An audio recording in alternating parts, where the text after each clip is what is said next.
Chapter 2:12. Among the 5 buildings added to the Grade 3 county, the brothel and the school had been completed. Only the bell and drum tower, the Confucian temple, and the martial temple were left.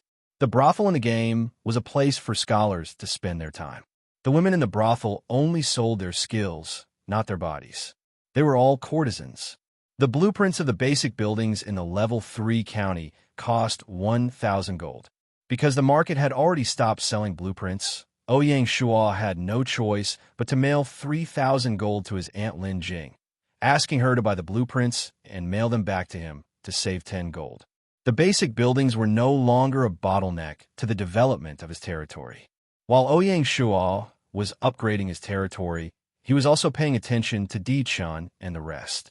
As expected, perhaps the advancement of Shanghai County had stimulated the representatives of the major forces. That afternoon, Dichun, Lord Chunshen, Battle Wolves, Feng Qingyang, Military Kill Ripper, Xiongba, and Wandering Huan made a joint announcement, announcing the merger of Handan Alliance, Spring and Autumn Alliance, and Iron Blood Alliance to form the Yin Huang Alliance. The Yin Huang Alliance would no longer have a leader and would be decided by the 7 members. Just as Tao Wu had said, he was completely excluded from the Yin Huang Alliance.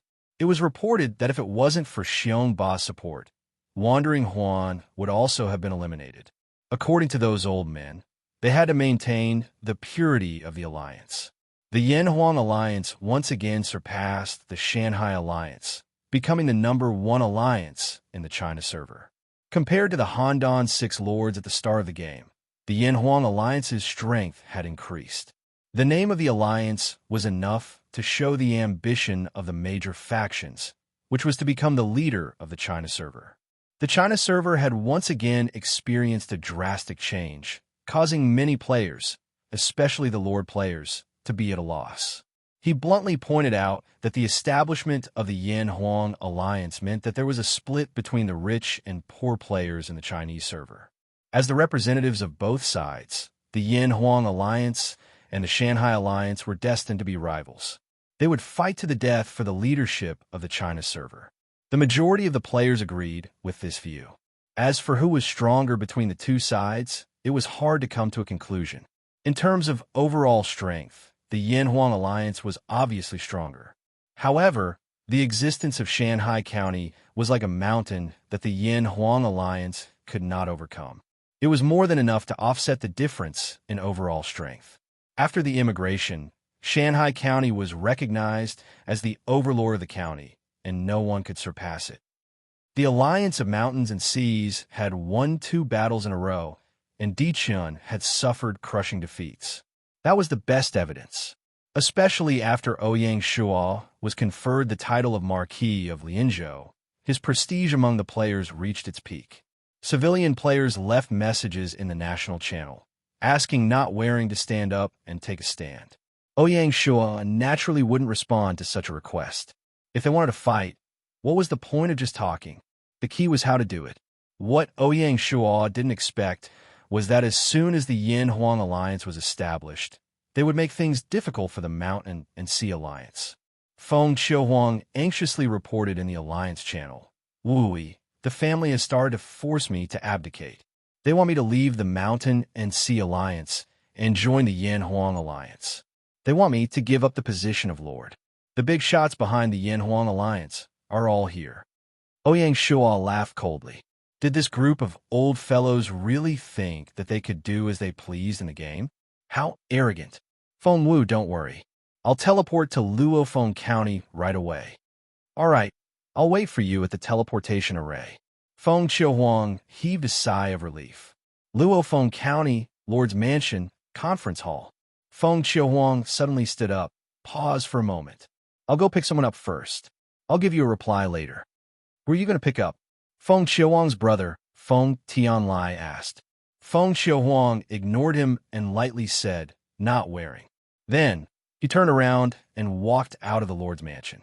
As if there was some kind of magic when Not Wearing's name was mentioned, the hall instantly fell silent, especially the people from the Feng family. Only now did they realize that Feng Qiuhuang had such a backer. Isn't it just a kid? Look at how scared you guys are. The one who spoke was an old man in his 60s. He wore exquisite clothes and had an arrogant look on his face. He was military kill Ripper's grandfather, Lord Saber. To be able to achieve such results, that kid should have some ability. Dichin's grandfather, a powerhouse in real life, said with a smile. However, there was a natural sense of superiority in his tone. 10 minutes later, Ouyang Shuo followed behind Feng Xiuhuang and entered the conference hall. Ouyang Shuo looked around and realized that not only were the representatives of the major powers here, but the younger generation, Dichun, and the rest were also here. At this moment, they were standing obediently behind their elders. With such a big lineup, this group of people wouldn't give up until they achieved their goal. Ouyang Shuo had already developed an awe-inspiring aura. Facing these powerhouses in real life, he didn't feel the slightest bit guilty. He calmly sat beside Feng Xiuhuang. Earth on Lu was a stage for ordinary players to create legends. Nobles, generals, and ministers, would they have the guts? Earth had already become a thing of the past, and its glory was no longer there. On a new planet, in a new world, it was hard to say who would be the one making the waves. Kid, what are you doing here? Lord Saber was the first to speak. In reality, Lord Saber wasn't as rash as he looked. He knew that if he wanted to gain a foothold, he would have to rely on the nobles. Now was the best opportunity for him to play the villain. How could he miss it? Ouyang Shuo's eyes narrowed as he looked at Feng Xiuhuang. Feng Xiuhuang looked at him with disgust and said, "He is military kill Ripper's grandfather, Lord Saber." Ouyang Shuo suddenly understood. Lord Saber, right? May I know what you are here for? If I remember correctly, this isn't the newly promoted Azura County. Stinking brat, your mouth is pretty tight. We are here to uphold justice for the Feng family. What qualifications does a random person like you have to appear here? Lord Saber didn't expect Ouyang Shuo to completely ignore his identity. He was somewhat angry. Ouyang Shuo shook his head slightly. He looked around and said to the big shots, "Officially, I am the leader of the Alliance of Mountains and Seas. Since Luo Feng County was attacked, I, as the leader, naturally have to uphold justice. Personally, Feng Wu is my friend. Since she is being bullied, I can't just stand by and watch.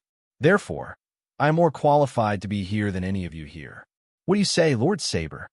Lord Saber was stunned and couldn't say anything. How can we say that we don't have clothes? This is our family's internal matter. As an outsider, you shouldn't interfere. The people from the Feng family helped Lord Saber out of the situation. Ouyang Shuo pointed at Lord Saber and said, "Since it's our family's internal matter, what's the matter with them?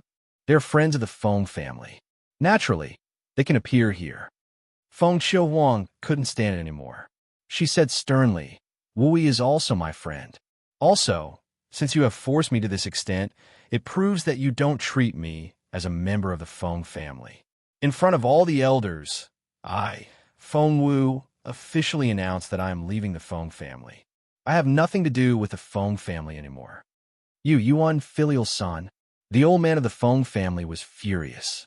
Ouyang Shuo was speechless. Feng Xiuhuang's determination was beyond his imagination.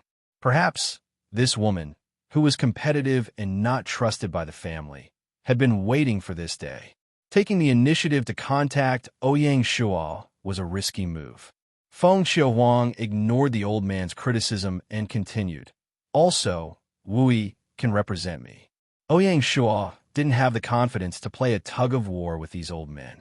He decided to cut the Gordian knot. "I will make it clear that Luo Feng County will not leave the Alliance of Mountains and Seas, and Feng Wu will not give up her position as the leader. It is undeniable that the Feng family and the other families have invested in the management of Luo Feng County. There is no need to say anything else. What compensation do you want in order to leave Luo Feng County? Just say it. There's no need to beat around the bush. Young man, you are talking big." The old man of the Feng family was still angry.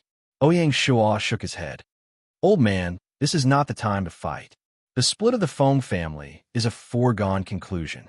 To put it bluntly, if Feng Wu doesn't agree to give up her position, I want to see what you can do.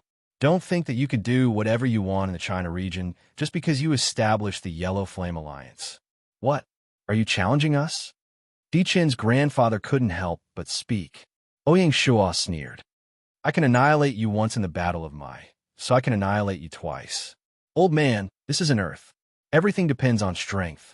Young man, be careful with your words. Don't be too arrogant. A small victory doesn't mean anything. Di-Chen's grandfather was naturally angry about the defeat in the Battle of Mai, but he couldn't admit defeat at this time. Tell me your conditions. Ouyang Shua didn't care about the argument. The Feng family's old man looked at the others and said, If you want us to leave, your conditions are very simple. You only need to pay us 50,000 gold coins to build a new territory. Ouyang Shua shook his head. This was too much. Old man, I hope that you can show some sincerity. Luo Feng County is what it is today, mainly because of Feng Wu. To put it bluntly, all you did was provide a silver grade village creation token. Am I right? You a bunch of nonsense. Having been exposed by Ouyang Shua, the Feng family's old man became angry. Ouyang Shua continued, Fixed price, 20,000 gold coins, not a single cent more. The Feng family's old man was very tempted by this price. In actuality, the large factions had already prepared a path of retreat for the Feng family. They had promised to provide the Feng family with a black iron grade village creation token.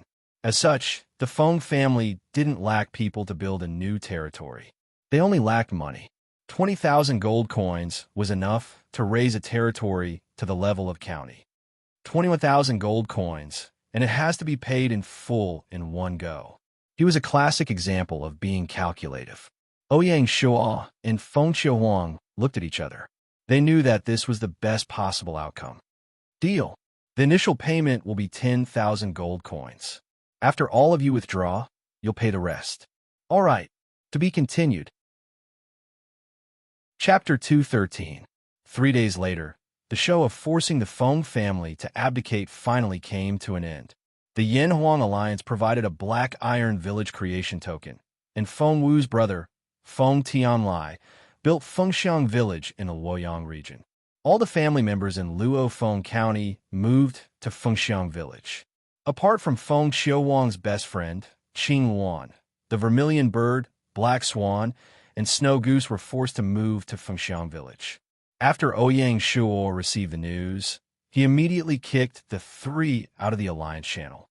As soon as Fengxiang Village was established, it was accepted as a new member of the Yanhuang Alliance. In a short period of time, Luo Feng County suffered heavy losses. They lost tens of thousands of people, and their territory was almost paralyzed. They also owed Shanhai County a huge debt.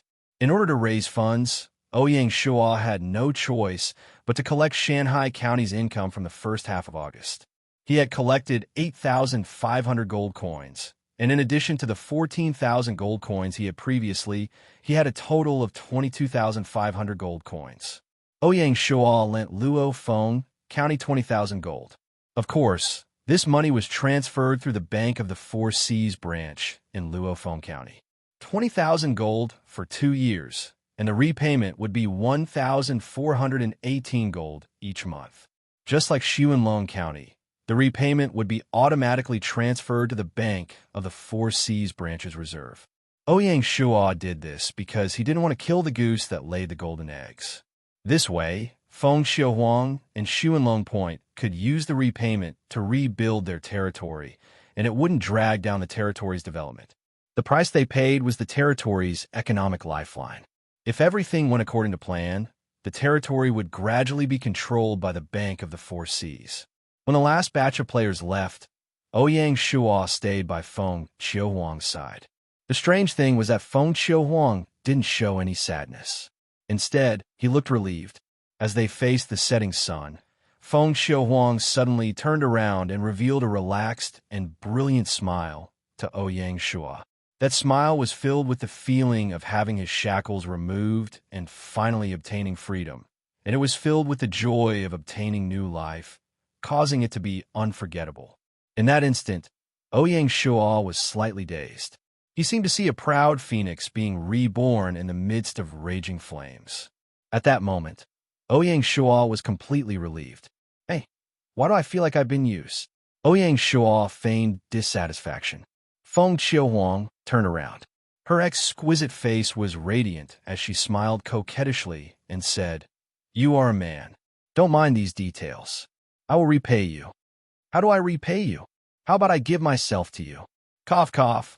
Ouyang Shua choked and said with a wry smile, "I say, eldest miss, can you not casually make this kind of joke? It will scare people to death." "What? Feeling guilty? Don't worry, I won't tell Song Jia." Feng Qiuhuang smiled faintly. Ouyang Shua shook his head. "Stop. Can't we just be friends?" "She, am I that unattractive?"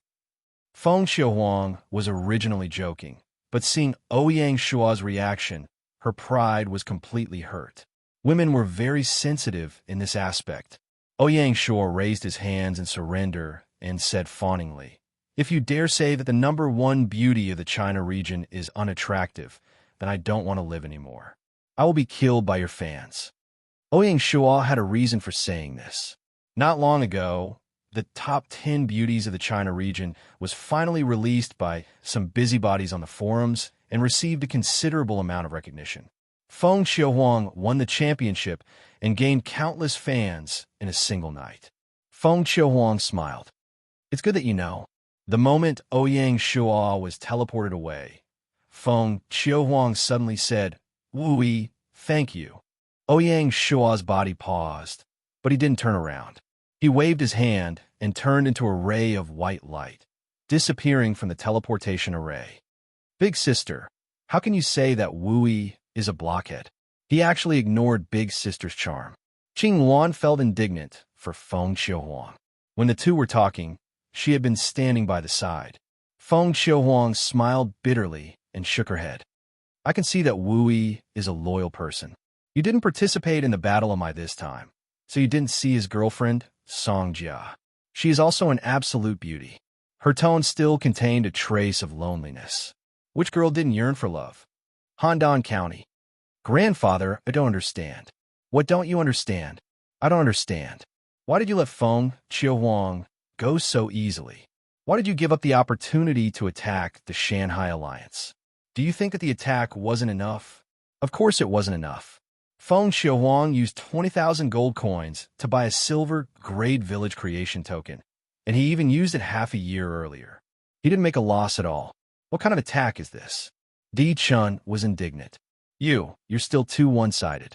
Haven't you noticed that the price of food in the market has already started to rise, and the territory's food reserves are almost depleted?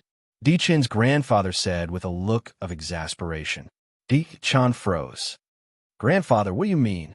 20,000 gold coins is not a small amount. No matter how rich Shanghai County is, it will definitely use up all of its liquid funds. Shanghai County has the highest population in China, and its demand for food is also the highest. Once the price of food rises, he won't be able to say that he doesn't have money to spare. Let's see what he can do then." The old man was very confident. Di Chun understood and immediately flattered. "Grandfather, you're really thoughtful." After Ouyang Shua returned to the territory, he immediately gathered all the generals and held a military meeting. He pointed out bluntly, "Following the territory's promotion, the population of our headquarters has exceeded the 50,000 mark. We have the objective conditions to expand our army again." None of the generals had any objections to the expansion. The last time Shanghai County had expanded its army was 3 months ago, when it had just been promoted to a level 1 county. As a level 2 county, Shanghai County had not expanded its army on a large scale, so now was the right time to expand its army. According to Ouyang Shua's intentions, he wanted to adjust the structure of the county's army once and for all during this military meeting. This was to prevent the frequent reorganization of the army, which would affect the army's fighting strength and morale. Ouyang Shua looked around and said, "I've decided to officially establish the Shanghai County's 1st Division, with 5 brigades and a direct subordinate company, totaling 13,500 people." All the generals were shocked. They did not expect their lord to be so generous. One had to know that Shanghai County currently only had 1 mixed brigade. Adding another 4 brigades and a direct subordinate company was simply too much. The head of the military bureau, Gu Hongliang, braced himself and said, Lord, Shanghai County's population is not enough to support a division. Do you think we should form 1 or 2 brigades first, and then form a division when the time is right? Ouyang Shuo shook his head and said, "Don't worry, head go. The division is not meant to be full immediately. If nothing goes wrong, the first division will be the main force in the county." Ouyang Shuo's words completely dispelled everyone's worries. The upper limit of a level 3 county was 100,000 people, and with the additional territory, it was more than enough to support a division. After reaching an agreement, Ouyang Shuo announced his army reorganization plan. The mixed brigade stationed at the West Barracks will be renamed as the 1st Division's 1st Brigade, with General Sure Still as the brigade commander. The Vanguard Battalion stationed at the North Barracks will be expanded by 2 more cavalry battalions and will be upgraded to a Vanguard Brigade, the 1st Division's 2nd Brigade. Linny, here. Lin, he stepped out of the ranks. You will be the brigade commander of the 1st Division's 2nd Brigade. You will be fully responsible for the formation of the 2nd Brigade. Although he had a premonition, Lin, he was still a little excited to be officially appointed as a brigade commander. Thank you for the promotion, Lord. I will not let you down. Brigade commanders needed mid-level generals, and Lin, he was just the right person for it. Ouyang Shuo nodded and continued, set up the East Barracks at the East Barracks, in charge of the strategic defense of the east side of the territory. Similarly, set up the 1st Division's 3rd Brigade in the East Barracks, and each battalion will be based on the West Barracks, forming 2 heavy infantry battalions, 1 cavalry battalion, 1 spearman battalion, and 1 archer battalion. The original cavalry battalion of the Pool Water Barracks will be incorporated into the 3rd Brigade and will be renamed as the 3rd Battalion of the 3rd Brigade. In fact, when the cavalry battalion of the Pool Water Barracks was established, it was already foreshadowing the establishment of the East Barracks. Initially, the newly formed cavalry battalion was not under the command of the Pool Water Barracks and belonged to the field army. Ouyang Shuo turned his head and looked at Eli, who was attending the military meeting for the first time. He smiled and said, "General Eli, I appoint you as the commander of the East Barracks, and at the same time, as the brigade commander of the 3rd Brigade." "Yes." Eli stepped out of the ranks and bowed. No one objected to Eli's appointment, and it was a well-deserved title. Due to the uniqueness of the heavy infantry battalion, we need to select elite barbarian warriors. Hence, the 3rd Brigade will only form a spearman battalion and an archer battalion from the reserves for the time being. The 2 heavy infantry battalions will be held back for now, and when the time is right, they will be formed again. Eli had just arrived at Shanghai County and did not have a thorough understanding of the territory situation. Ouyang Shuo felt that it was necessary to explain. Eli nodded, indicating that he understood. As for the 1st Division's 4th and 5th Brigades, they will be held back for now and will not be formed for the time being. Ouyang Shuo said helplessly. The lack of intermediate generals made Ouyang Shuo powerless, and he could not find anyone who could be the brigade commander. He looked around at the generals and said in a deep voice, "Here, I promise everyone that the first beginner general to be promoted to an intermediate general will be the one to be the brigade commander. I hope that everyone will work hard and do not disappoint me." Zhao Sihu and the rest looked ashamed, as they were unable to share the burden of their lord, and it was a dereliction of duty. Ouyang Shuo continued, "I will temporarily hold the position of the 1st Division's commander. The Lord's personal guards will be promoted to the personal guards battalion, and Wang Feng will be the battalion commander." Ouyang Shuo looked at his personal guard captain and said, "Wang Feng, here." Although the personal guard battalion will be expanded, the standards for selecting members cannot be lowered. I don't need you to do everything in one go, but you must strive for perfection. Understand? Ouyang Shuo did not wish for the strength of this trump card troop to decline because of the expansion. "Understood," Wang Feng said solemnly. To be continued.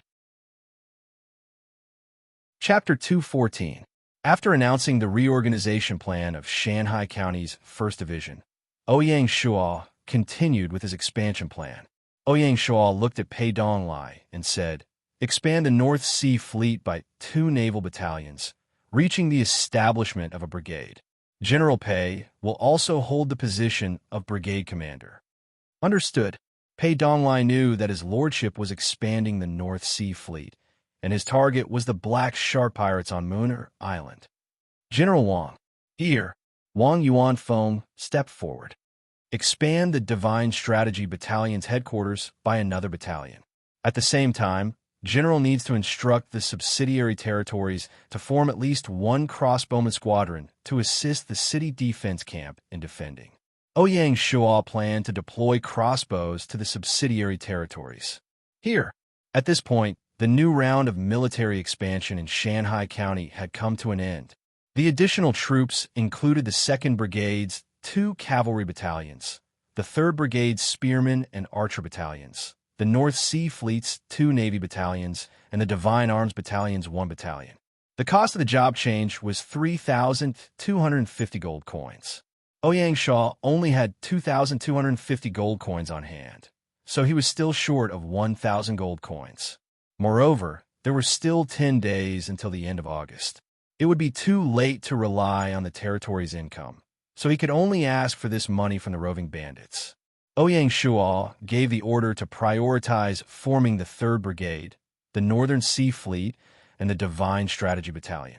The 2nd Brigade would be held back for now. At the same time, he ordered the 1st Brigade and the 3rd Brigade to be responsible for suppressing the bandits in the east and west respectively. Considering that the 3rd Brigade had just been formed and was not fully staffed, Ouyang Shuo immobilized the other 3 city defense battalions to assist the 3rd Brigade in suppressing the bandits. He appointed Zhao Sihu, the battalion commander of the Shanghai County City Defense Battalion, as the temporary deputy general of the Eastern City Camp. As for the 2nd Brigade, they were still stationed at the northern barracks and could not be moved easily. The situation in the grasslands was getting more and more tense, and a war could break out at any moment. The market outside of Yuyi County also benefited from it, and the volume of transactions increased exponentially. It was precisely because of this that the 2nd Brigade was needed to hold the fort, lest the grassland tribes develop any undesirable thoughts. Ouyang Shuo's current strategy towards the prairie was to sit on the mountain and watch the tigers fight. After the military meeting, Eli stayed behind alone. This ruffian general wore the infantry armor that the armor workshop had specially made for him, and on his back was a pair of short halberds forged from fine iron. Compared to the battle with Mu Yi, this was far more impressive. "General, is there anything else?" Ouyang Shuo asked. Eli chuckled and said embarrassedly, "Your Highness, this general has taken a fancy to a mount. I just don't know if your Highness is willing to part with it." Ouyang Shuo was startled. Didn't the military office give the general an elite cyan beetle horse? What? Is the general not satisfied with the green beetle horse? That's not true. Eli shook his head and said, "The day before yesterday, this general was strolling around the territory. When I passed by the back mountain, I discovered a pair of evil beasts living there and was immediately excited to hunt them." Ouyang Shuo didn't know whether to laugh or cry. Is the evil beast the general is referring to the Nian beast? Right. It's Nian. Division Chief Ge told me that it was a strange beast tamed by my lord. In fact, the pair of Nian had lived in Shanghai County for more than half a year. Last month, the female beast gave birth to a pair of cubs, 1 male and 1 female. The cub's appearance was already different from the Nian beasts. It was slowly awakening its Qilin bloodline, and it looked similar to the legendary Qilin. The newborn beast became Bing, Er's playmate. The little lass often ran to the back of the mountain and played with Nian beasts. Strangely enough, the ferocious-looking Nian beasts were unusually docile towards Bing Er. Sometimes, the pair of little beasts were even willing to follow Bing Er out of the back of the mountain and play outside the territory. As a result, other than Shui Er and Heya, the little lass now had a pair of little beasts by her side. They looked very impressive. All the children in the territory, including the 2nd child, worshipped Bing Er. Bing Er had now become the king of children in Shanghai County. Wherever she went, there would be a group of little followers. She even forgot about her big brother. Now, Eli suddenly mentioned to Ouyang Shuo that he wanted to choose a Nian beast as his mount. How could Ouyang Shuo not be surprised? General can tame the Nian beast? Eli chuckled. As long as my lord agrees. This general is at least 90% confident. All right, I agree. Ouyang Shua decided to let Eli try. Ouyang Shua thought that rather than letting the Nian beast retire in the back of the mountain, it would be more meaningful to follow Eli to the battlefield. In any case, as long as the cub was around, the characteristics of the guardian beast would not disappear. Eli really had a good eye. If he could really tame the Nian beast, it would be much more powerful than the elite green beetle horse. As a spiritual beast, the Nian beast had two powerful skills, blood massacre and dash. Out of curiosity, Ouyang Shua stood up and brought Eli to the back of the mountain. When he arrived at the back of the mountain, Nian's family was eating and enjoying the seafood sent by the resource department. Under Ouyang Shua's signal, Eli slowly approached the Nian beast. Eli chose an even more majestic male beast. When it saw Eli approaching, the Nian beast revealed a vigilant expression. It seemed to be unhappy that this uninvited guest had disturbed its meal. It let out a Nian sound as a warning. Ouyang Shua took the opportunity to remove the contract with Nian so that Eli could tame it. System notice: player not have clothes has successfully removed the contract with Nian. Because Nian has settled down in Shanghai County and has given birth, Nian is still the guardian beast of Shanghai County. The moment Ouyang Shua removed the contract, a fierce glint flashed in the fierce beast's eyes. When it glanced at the two young beasts beside it, the fierce glint immediately disappeared. It was clear that Nian had regained its savage and ruthless nature. Nian, the male beast, once again warned Eli, and its cry became even more hurried. Eli showed no fear and suddenly revealed a savage expression. It bared its teeth at Nian and let out a series of beastly roars, as if it was communicating with Nian. Ouyang Shua was confused. This was probably why Eli was so confident in taming Nian. It was not without reason that the legend said that Eli could capture tigers and leopards alive. After being provoked by Eli, Nian became even more restless. It had been lying down, but at that moment it suddenly got up. Its front limbs were on the ground, and its tail was raised in an attacking posture. The golden fur on its neck stood on end, and it roared at Eli, Nian, as it bared its sharp teeth. Instead of retreating, Eli advanced. Its body suddenly shot forward, and its hands moved as fast as lightning as it grabbed Nian's two antennae. It then leaned its head forward and pressed its forehead against Nian's head. It wanted to wrestle with Nian. As a rare, ferocious beast, how could Nian endure such provocation? Its antennae were a symbol of its dignity, and they could not be profaned.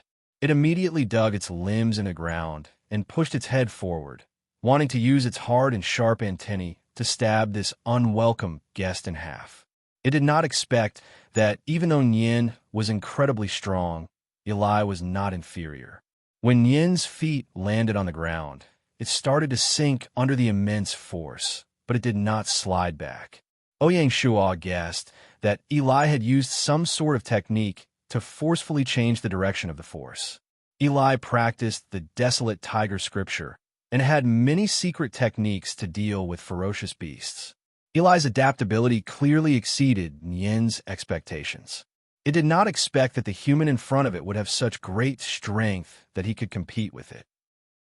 This further stimulated Nian's ferocity, and it continuously let out intimidating roars with increasing strength. Eli's legs sank at a visible rate. At the crucial moment, Eli did not know how he circulated his strength, but he managed to pull himself out of the ground. He pressed his forehead against Nian, and his legs protruded out of the ground as he flipped into the air. Then, he grabbed Nian's hands and suddenly changed his position. His body flipped in the air, and he flipped backward, landing firmly on Nian's back. How could Nian endure such humiliation? It immediately jumped up and down, swaying left and right, wanting to throw this evil person off its back and use its hooves to stomp him into meat paste. Unfortunately, Eli seemed to be glued to Nian's body. No matter how Nian struggled, he remained firmly on Nian's back, unable to move at all. When Ouyang Shua saw Eli's actions, he could not help but think of the mountain lean of the 8 extreme fists. It was somewhat similar. What followed was a long battle of attrition.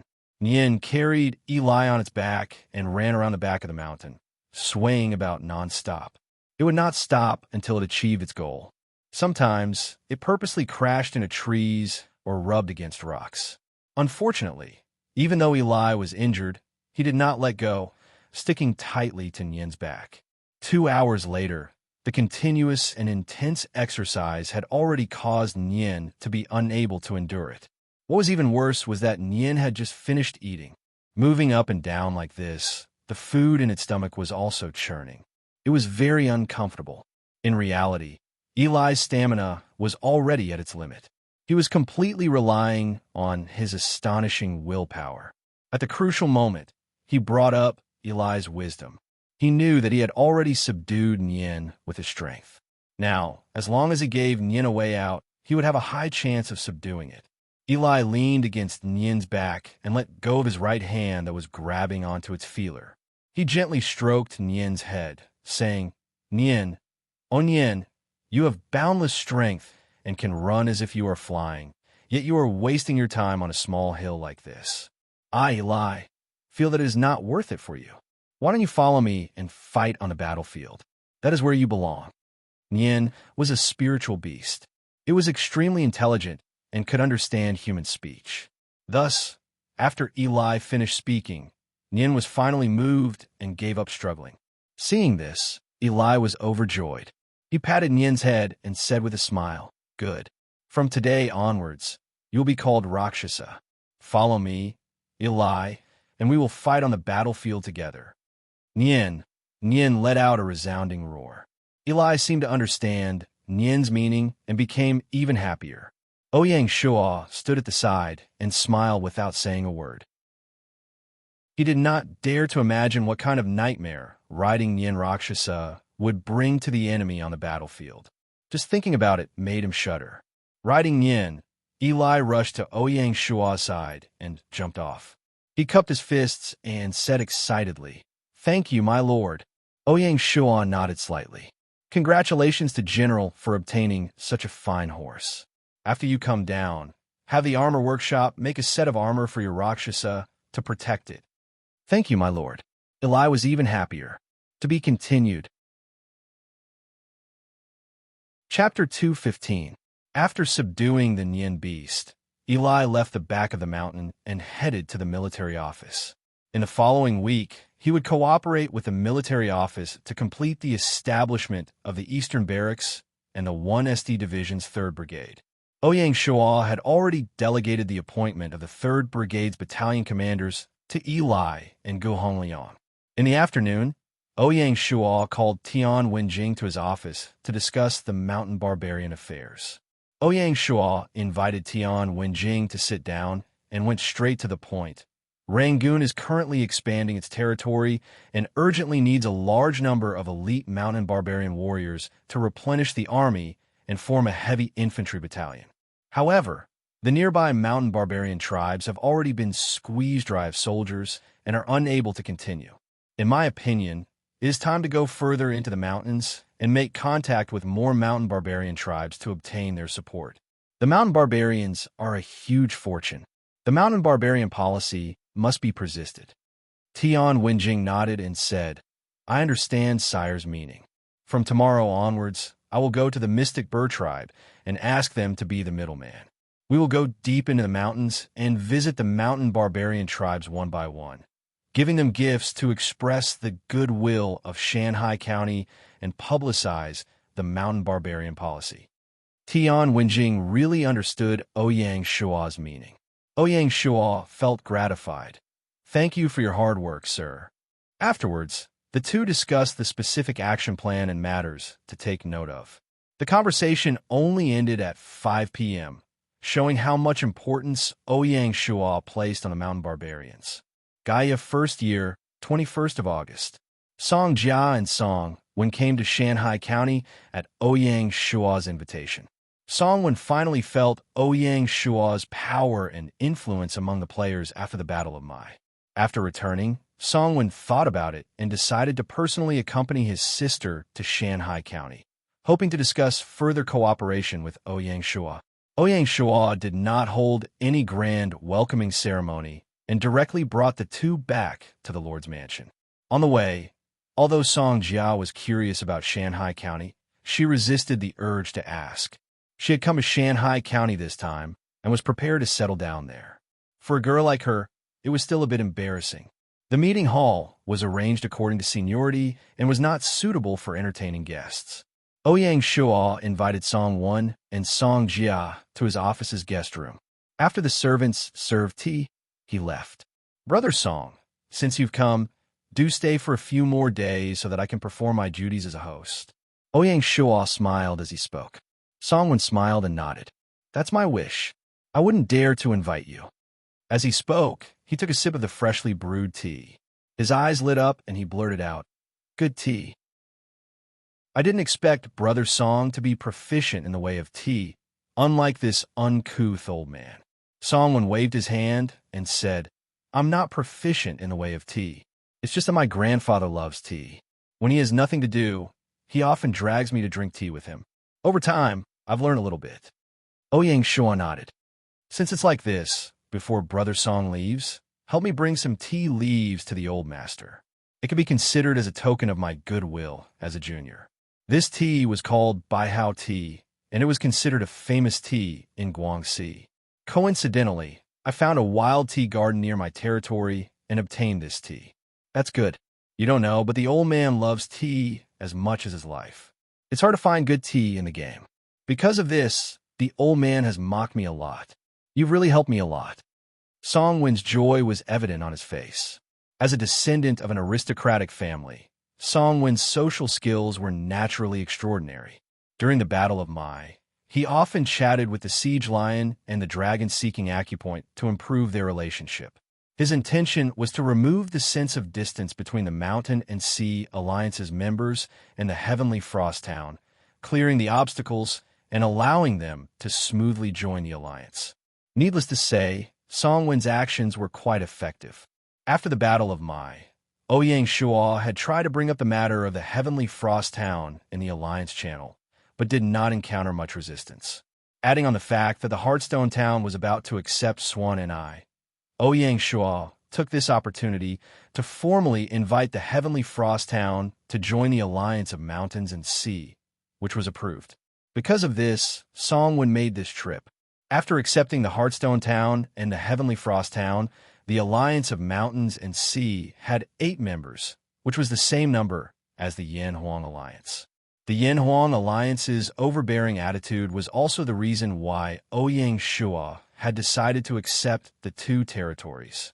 Of course, before officially accepting Swan and I, Ouyang Shua had done some investigation. If Swan and I was a spy sent by Di Chun to the Alliance of Mountains and Sea, then it would be a big problem. The results of the investigation made Ouyang Shua feel more at ease. Combined with Ouyang Shua's memories from his previous life, Swan and I should not have joined any factions. Of course, Song Wen did not come to reminisce about the past. During the Battle of Mai, he had learned that Ouyang Shua, the Alliance Master, liked to set up branches of the Bank of the Four Seas in the territories of his allies. After Song Wen returned, he had consulted his father and grandfather about this matter. They all agreed that if the Heavenly Frost Town wanted to overtake the Alliance of Mountains and Seas, they would need external support. Setting up branches in the Shanghai County Bank of the Four Seas was a good idea. The only thing they were worried about was whether the Shanghai County Bank of the Four Seas had the financial resources to support the operation of so many branches at the same time. Would there be a financial chain rupture? In particular, the incident in Luo Feng County a few days ago had forced Ouyang Shua to pay 20,000 gold coins for Feng Xiaohuang. This was no longer a secret. Therefore, Song Wen also wanted to find out more about the Shanghai County Bank of the Four Seas. In fact, just as Song Wen was worried, the Shanghai County Bank of the Four Seas was indeed struggling financially. Even the funds for the army expansion, this time, had to be raised by suppressing bandits. However, this was all temporary. As long as Ouyang Shua converted the food he had stockpiled, he would immediately receive a huge amount of funds, which would be enough to support the Bank of the Four Seas expansion. In order to reassure Song-won, Ouyang Shuo revealed the Wolf Mountain mine to him. Hearing that there was such a gold mine in the Shanghai County Bank of the Four Seas, Song-won was extremely envious. Seeing that the two of them were about to talk business, Song Jia was a little restless. Ouyang Shuo naturally noticed Song Jia's boredom. He shook his head in amusement and called for a servant. "Master, invite third young miss over. Tell her that there's an important guest." "Yes." Not long after, Binger followed behind the servant and walked in. "Big brother, who's here?"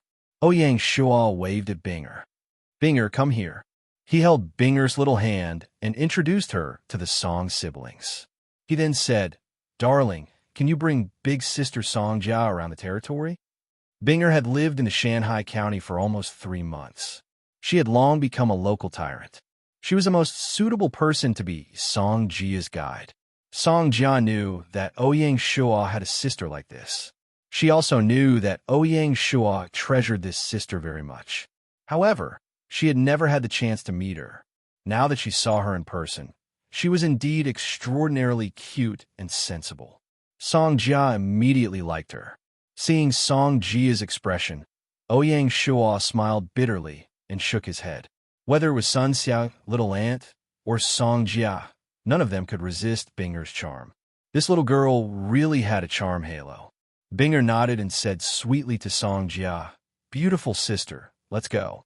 Binger will bring you to play. There are many fun places in the territory. Binger knows all of them."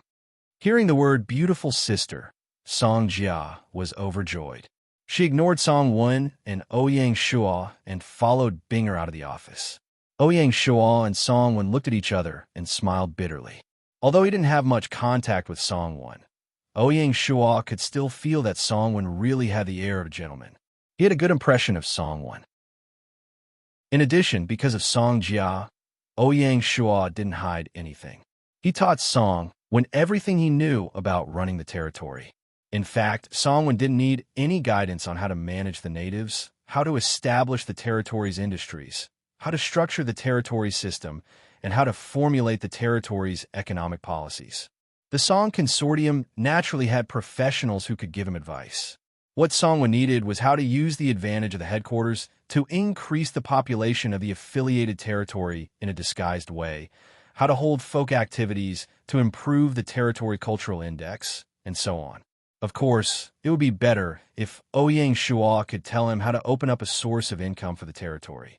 Unfortunately, the Biming Salt Works was the top secret of Shanghai County.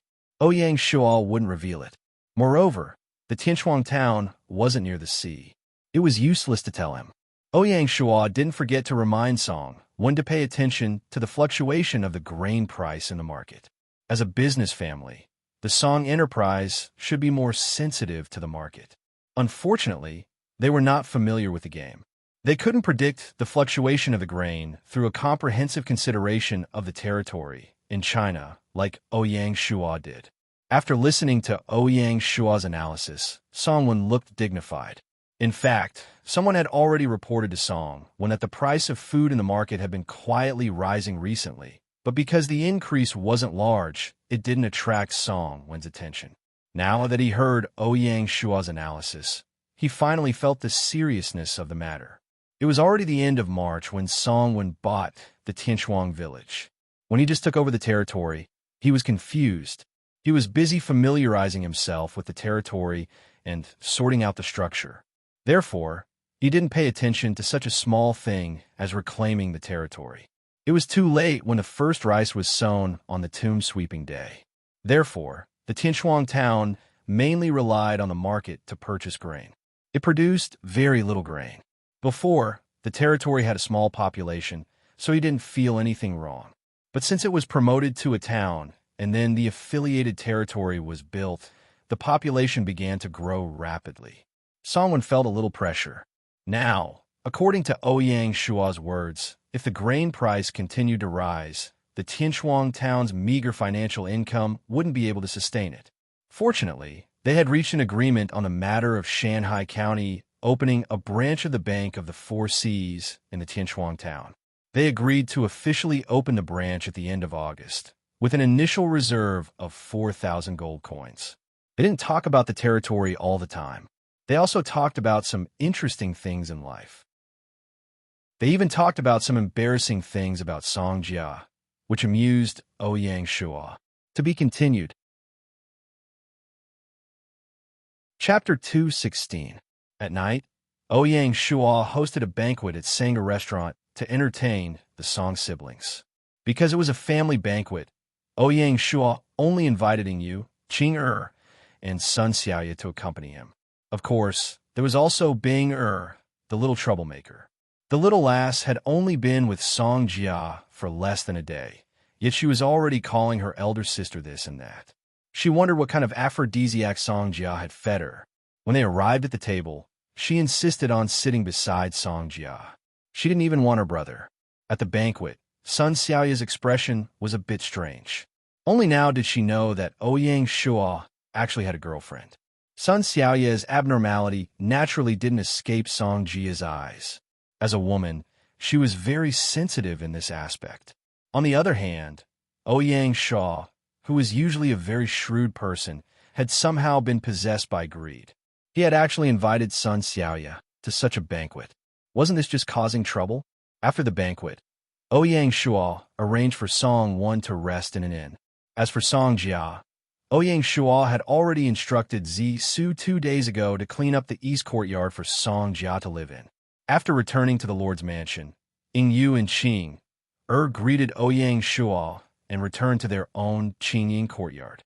Ouyang Shua instructed Zi Su to bring Binger back to her room to freshen up so that she could rest early. Currently, Zisu had already taken over Ouyang Shua's daily duties. She was responsible for telling Bing stories every night. Of course, Zisu wouldn't tell her fairy tales like Cinderella or Prince Charming. Fortunately, Zisu was well-educated and reasonable. The little girl was also fascinated by the fairy tales she told her, such as Classic of Mountains and Seas, Investiture of the Gods, and Journey to the West. After spending so much time with Zisu, Binger had become very dependent on Zisu. Zisu took good care of Binger. Binger regarded her as a substitute for her mother. The relationship between master and servant was very deep. In the dead of the night, Ouyang Shua led Song Jia through a long corridor, through a circular courtyard gate, and arrived at the east courtyard. The layout of the east courtyard was similar to that of the main courtyard. The courtyard was very exquisite. Ouyang Shua didn't recruit maids for Song Jia, but let her pick one herself. Thus, Ban Xiao would temporarily serve her today, showing her around the room. The bright moonlight shone on the courtyard, warm and romantic. Song Jia didn't feel sleepy, so she begged Ouyang Shua to accompany her to the pavilion in the courtyard to admire the moon. Ban Xia brought tea and fruits for the two, then went back to tidy up the room. Song Jia leaned on Ouyang Shua's shoulder, her expression languid. Blockhead, and Ouyang Shua guessed that Song Jia might have something on her mind. A gloomy expression appeared on Song Jia's face as she muttered to herself, "Blockhead, I don't want to become your burden." Indeed, Song Jia had imagined how outstanding Ouyang Shua would be in the game, but she had never imagined that he would be this outstanding. During the Battle of Mai, she'd personally witnessed Ouyang Shua leading the army, giving pointers to the world, and how dazzling and resplendent he was. The people by his side were all outstanding people. Whether it was the quiet and elegant Bai Hua, the graceful and dignified Feng Xiaohuang, or even the charming and adorable Mulan Yue, they were all lords that ruled over a region. They were Ouyang Shua's allies, friends, and strong backing. They shared Ouyang Shua's worries and difficulties. As for herself, she could only stand helplessly at the side, unable to help at all. This caused Song Jia, who had always been competitive, to feel extremely uncomfortable, especially after Ouyang Shua had prepared so many precious gifts for her. Ouyang Shua could understand Song Jia's conflicted feelings. The huge difference between reality and the game caused Song Jia to be at a loss for a moment. In reality, as the young miss of the Song family financial group, Song Jia had the confidence to flirt with Ouyang Shua. She had the confidence to chase after her own love, and she dared to love and hate. Unfortunately, an unforeseen event had caused all of this to go up in smoke. The Song family financial group that had once shaken Ling Nan could only struggle at death's door in the game. On the contrary, the ordinary Ouyang Shua had suddenly become an existence that everyone paid attention to in the game. This huge difference wasn't something that could be adjusted in a short period of time. Ouyang Shua hugged Song Jia's shoulder and gently said, "Silly girl, it's not as complicated as you think. Just let nature take its course. Furthermore, didn't you aspire to establish a sect and become a grandmaster? If you can really establish a sect, then it would be a great help to me." "The sect can really help you?" Song Jia's eyes flashed with a trace of excitement. Ouyang Shua nodded. "Of course. You don't know this, but my personal guard captain is the eldest direct disciple of the territory's dojo master. If martial artists can join the army, they will have a great advantage. Even if they don't join the army, they will have a unique advantage in intelligence gathering, assassination, and counter-assassination. All right, I'll start recruiting nominal disciples tomorrow." Song Jia had indeed studied the conditions for establishing a sect. Among the 4 conditions of wealth, companionship, method, and land, the only thing she lacked was 500 registered disciples. "This is the Song Jia I know," Ouyang Shua said with relief. Song Jia playfully punched Ouyang Shua. "You only know how to coax me." The two of them shared their feelings. Basically, it was Ouyang Shua talking about his experience in the game, how he completed the village building mission, how he established the Shanghai village, how he dealt with the monster attack, and how he established the Shanghai Alliance. Song Jia listened with great interest, as if she had experienced the ups and downs of Ouyang Shua's journey together to fill in the missing part of her memory. The Ouyang Shua in front of her gradually integrated with the person in her memory, and there was no longer any sense of alienation. It was late at night, the moon had set, and the crows were crying.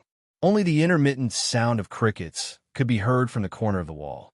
Ouyang Shua told Song Jia to rest early, and he returned to the main courtyard to start his routine training.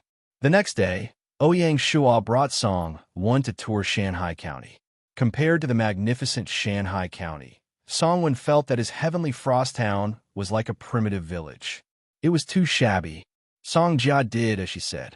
She asked the guards to help her and put up notices at the north and west gates to recruit disciples. When establishing a sect, there was no rule that only players could be recruited. Natives could also be recruited. Song Jia's announcement was written with a lot of gimmicks.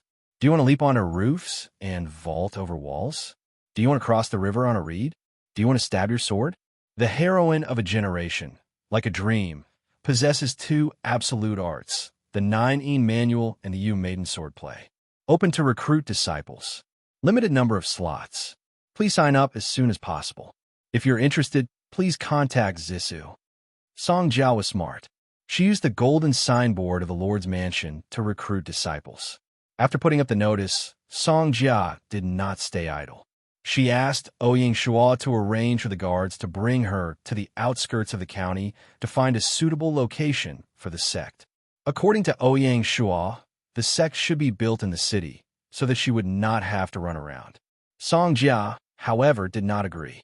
According to her, any sect without a mountain as its base was a low-class sect. Ouyang Shua had no choice but to listen to her. In the afternoon, Song Wen returned to Heavenly Frost Town. Because Song Jia was still outside, she did not come to send him off. Song Wen could not help but smile bitterly. He had already experienced his sister's stubbornness. In the evening, when it was almost time for dinner, Song Jia returned. "How was it?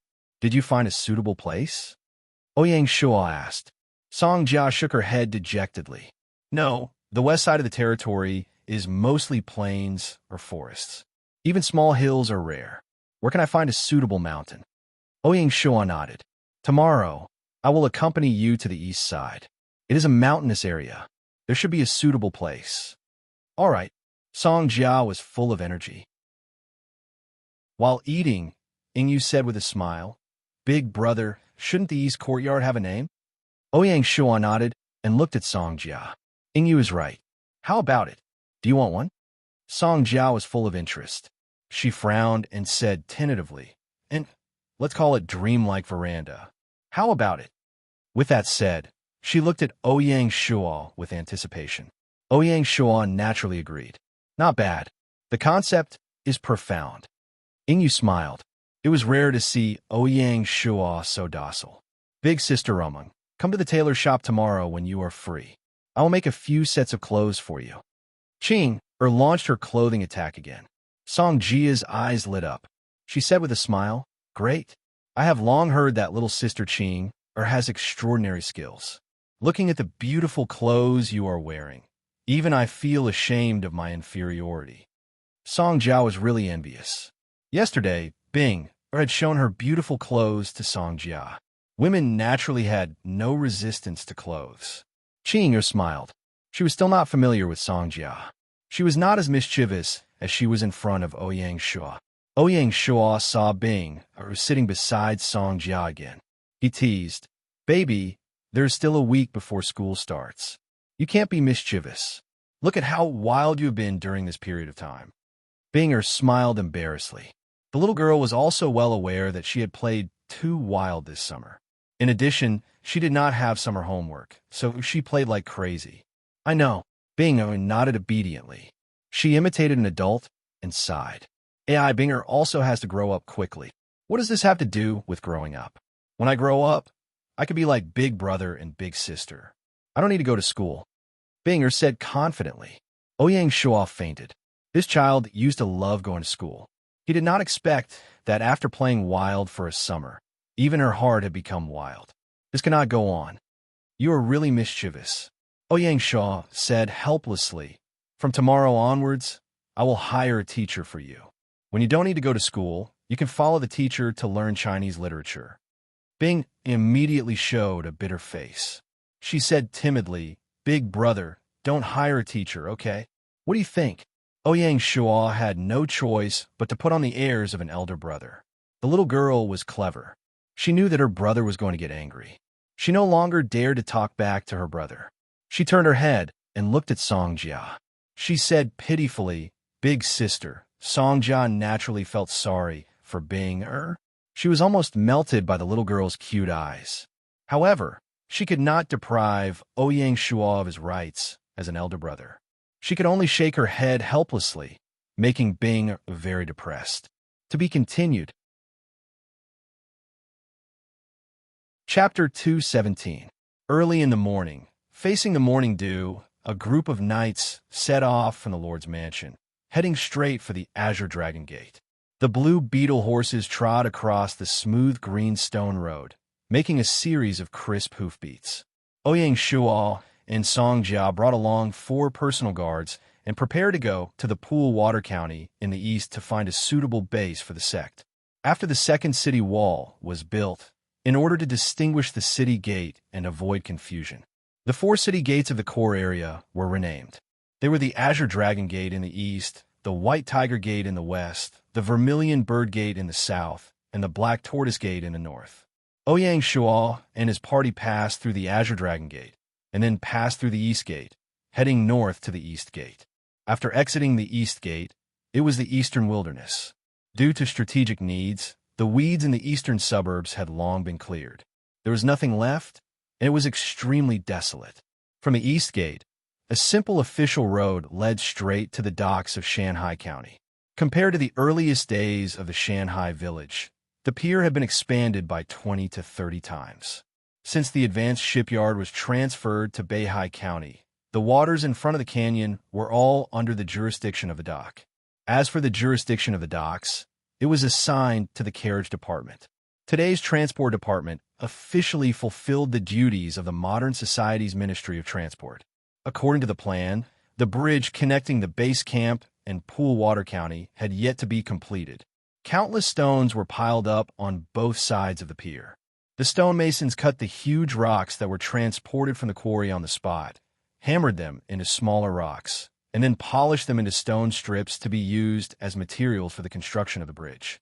Considering that warships were needed to cross the river, the design and construction of the bridge were far more complicated than the stone arch bridges in the city.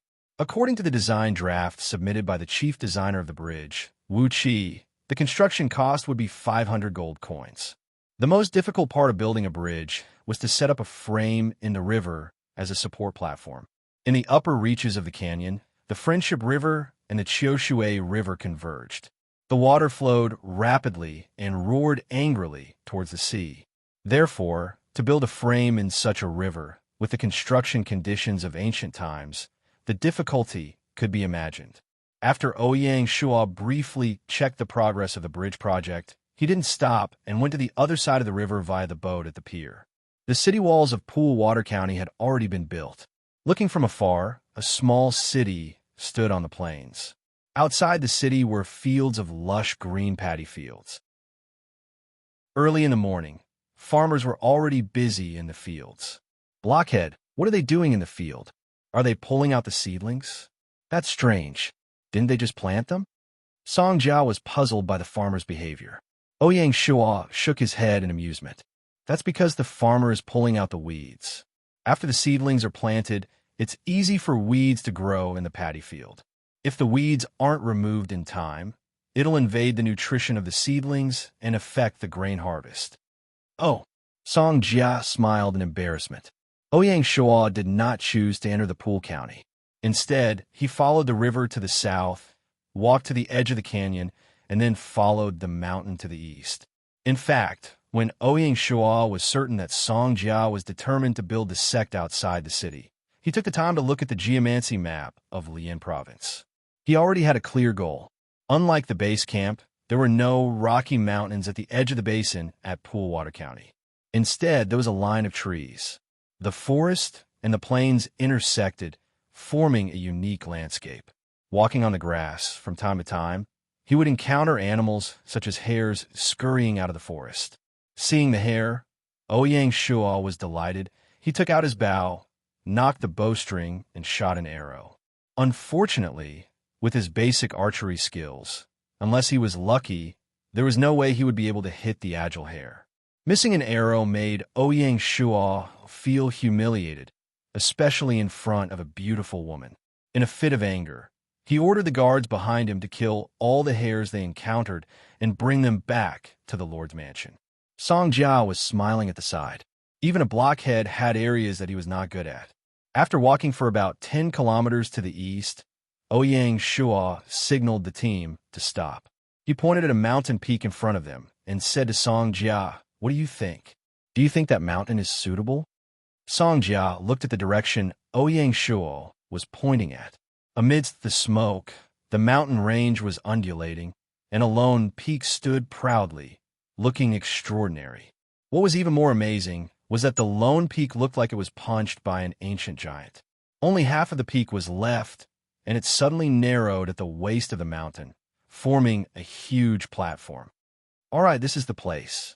Song Jia was overjoyed. Ouyang Shua nodded. Let's go up the mountain to take a look." Yes. Song Jia was a little excited. Because it was not developed yet, there were few people here. The path up the mountain was very difficult to walk, steep and rugged. Ouyang Shua and his team had no choice but to tie their horses at the foot of the mountain and walk up. For bodyguards held tang knives, strenuously opening the path in front. After walking for more than 2 hours, they finally reached the platform.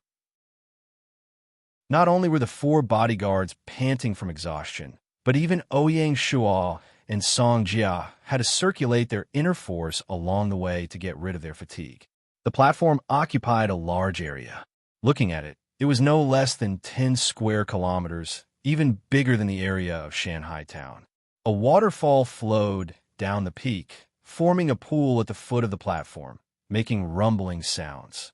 Water overflowed from the pool, forming a winding stream on the platform, and then flowed down the platform. The splashing water formed rainbows under the sunlight.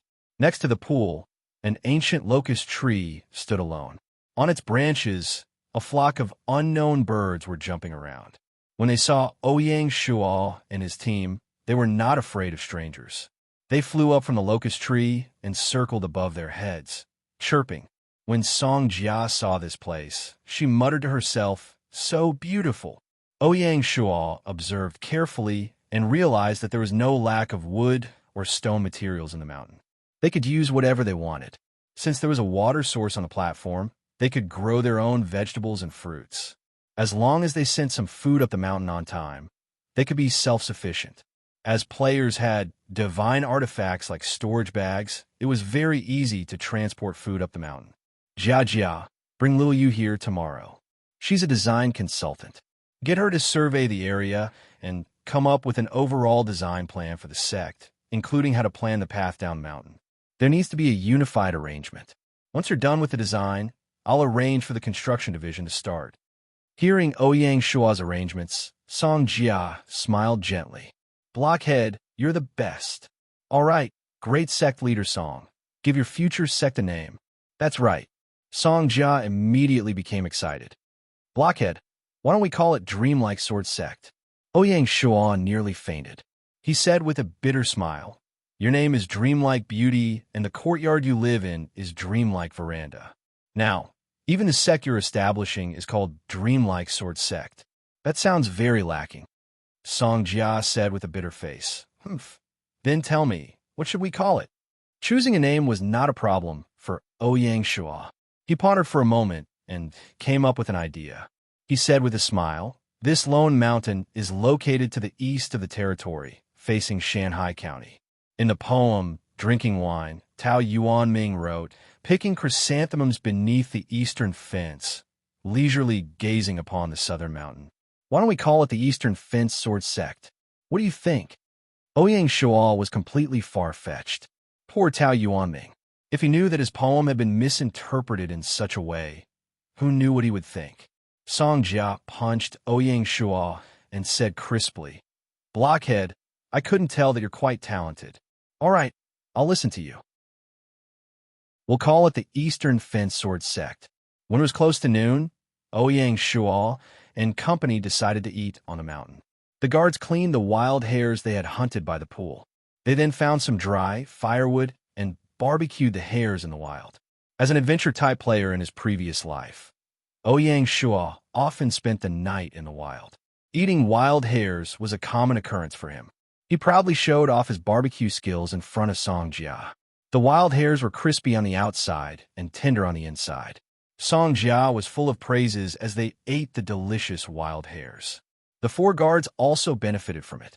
After eating their fill, Ouyang Shua and company didn't stay any longer.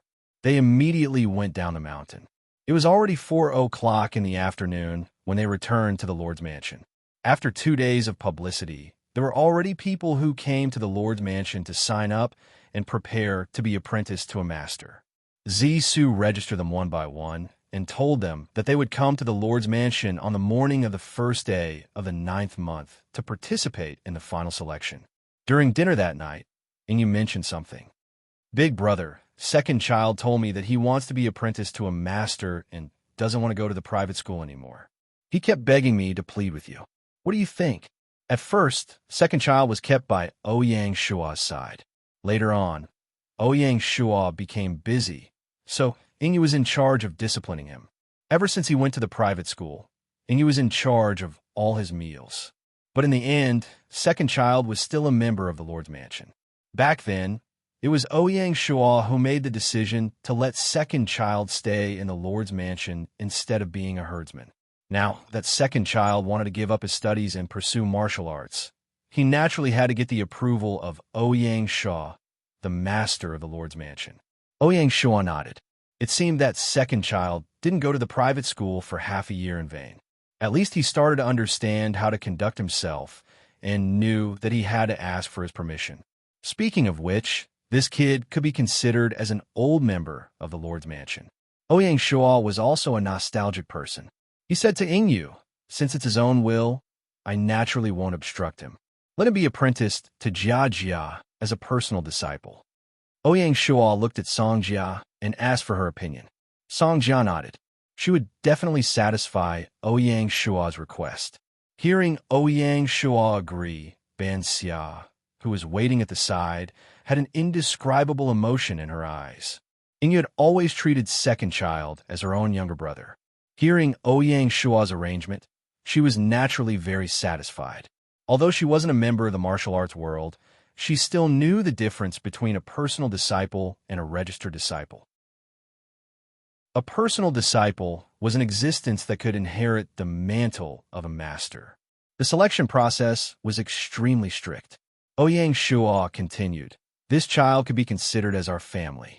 Since he's sensible, we can't call him second child anymore. We have to give him a proper name.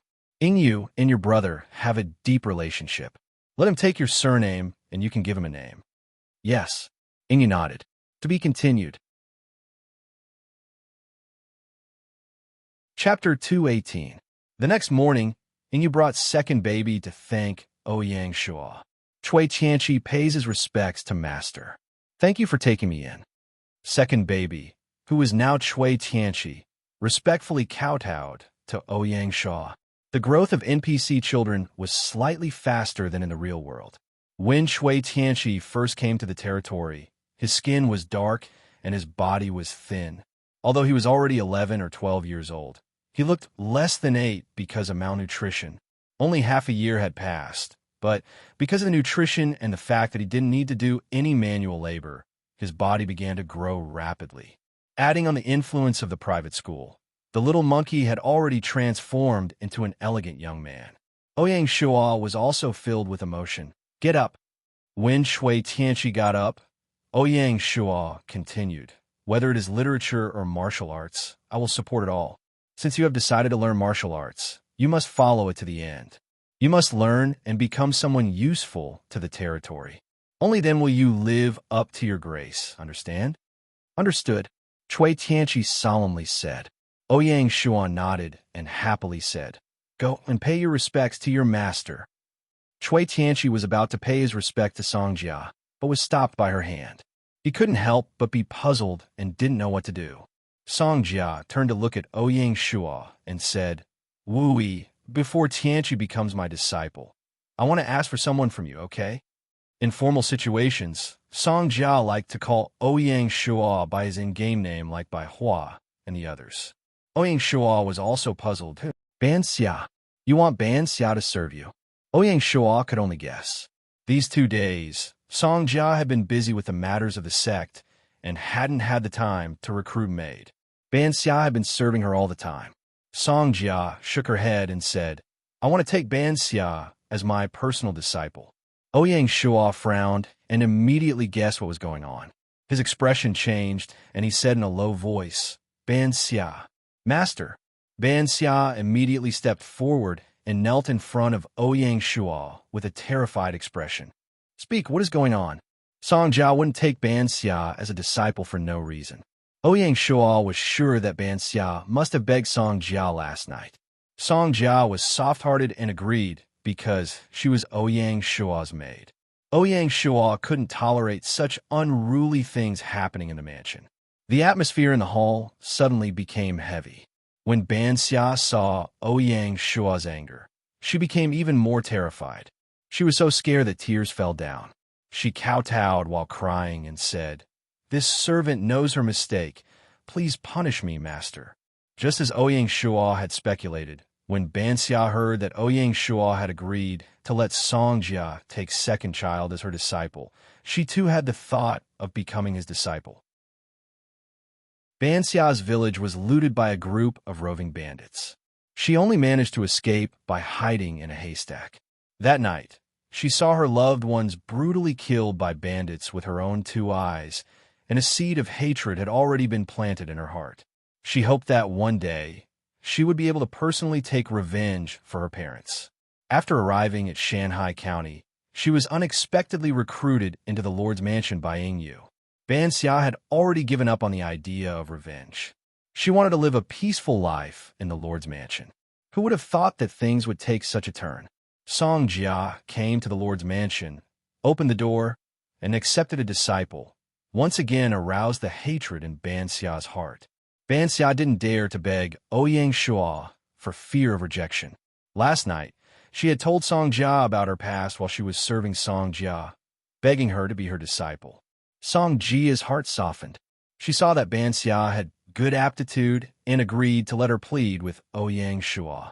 Ouyang Shuo's face was gloomy. He was about to expel Ban Xia from the mansion. Fortunately, at this time, Ing Pomo stood up and advised, Big brother, seeing that Banxia is still young and insensible, please let her off this time. That's right, big brother, please forgive Banxia. Qing'er also pleaded. In the end, even Zisu stood up and knelt in front of Ouyang Shaw. Lord, please have mercy. Banxia was still young. Seeing so many people pleading for her, she didn't know what to do. She realized that she had made a big mistake and caused everyone to suffer for her. She felt uneasy and looked at Ouyang Shua pitifully. Ouyang Shua sighed and said, Banxia didn't abide by her duty and broke the rules of the mansion. From now on, she will be expelled from the mansion and regain her freedom. From now on, she is not allowed to use the name of the mansion to show off. Otherwise, she will not be forgiven. Nothing could be accomplished without rules. Ouyang Shua had to punish her. Otherwise, how could he lead the mansion? Thank you, Lord, for your kindness.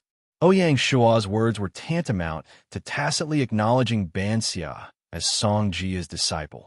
Banxia was naturally grateful, but from now on, she had no fate with the mansion.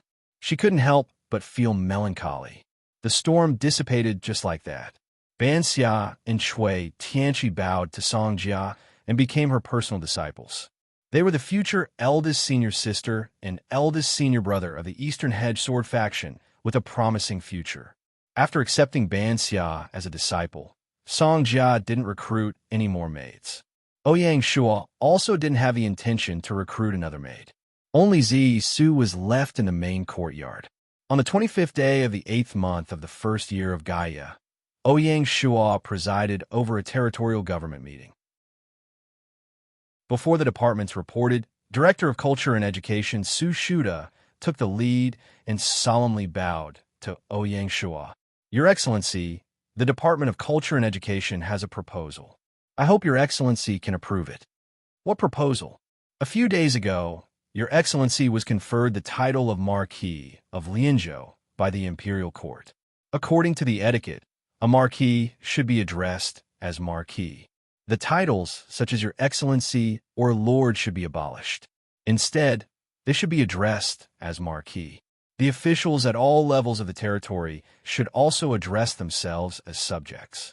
The Mansion of the Lord should also be changed to Marquis Mansion of Lianzhou to show legitimacy. Su Shuda was standardizing the etiquette of the feudal lords. Don't underestimate the change in the title. It actually represented a fundamental change in the nature of the territory. Before being conferred the title of Marquis, the Lord was expanding the territory in the wilderness. His status wasn't recognized by the imperial court. After being conferred the title of Marquis, especially the title of Marquis conferred by the imperial court, it meant that the territory could be regarded as a feudal lord. Originally, these should be implemented immediately after the conferment. Director of Culture and Education Su Shuda was also aware of this problem. However, the second day after being conferred the title of Marquis, the territory was promoted. Then, Ouyang Shua stayed in Luophong County for 3 days. Su Shuda thought about it and decided to bring it up at the government meeting at the end of the month. This subject agrees. Fan Zhongyan immediately changed the way he addressed Ouyang Shuda. He no longer addressed himself as a subordinate. Instead, he addressed himself as a subject. This subject agrees. Tian Wenjing echoed. This subject agrees. Everyone in the meeting hall stood up and bowed. Ouyang Shua was expressionless. Approved. From today onwards, he was one step closer to being a loner. After Su Shuda left, Director of Examination Xin Shijian stood up and said, reporting to Marquis, after the appearance of the brothel, the examinations office found that some officials were also mingling in the brothel. How should we deal with these officials? Marquis, please decide. The cold-faced director Tian Wenjing suggested. This subject suggests that we directly seal the brothel to prevent future troubles.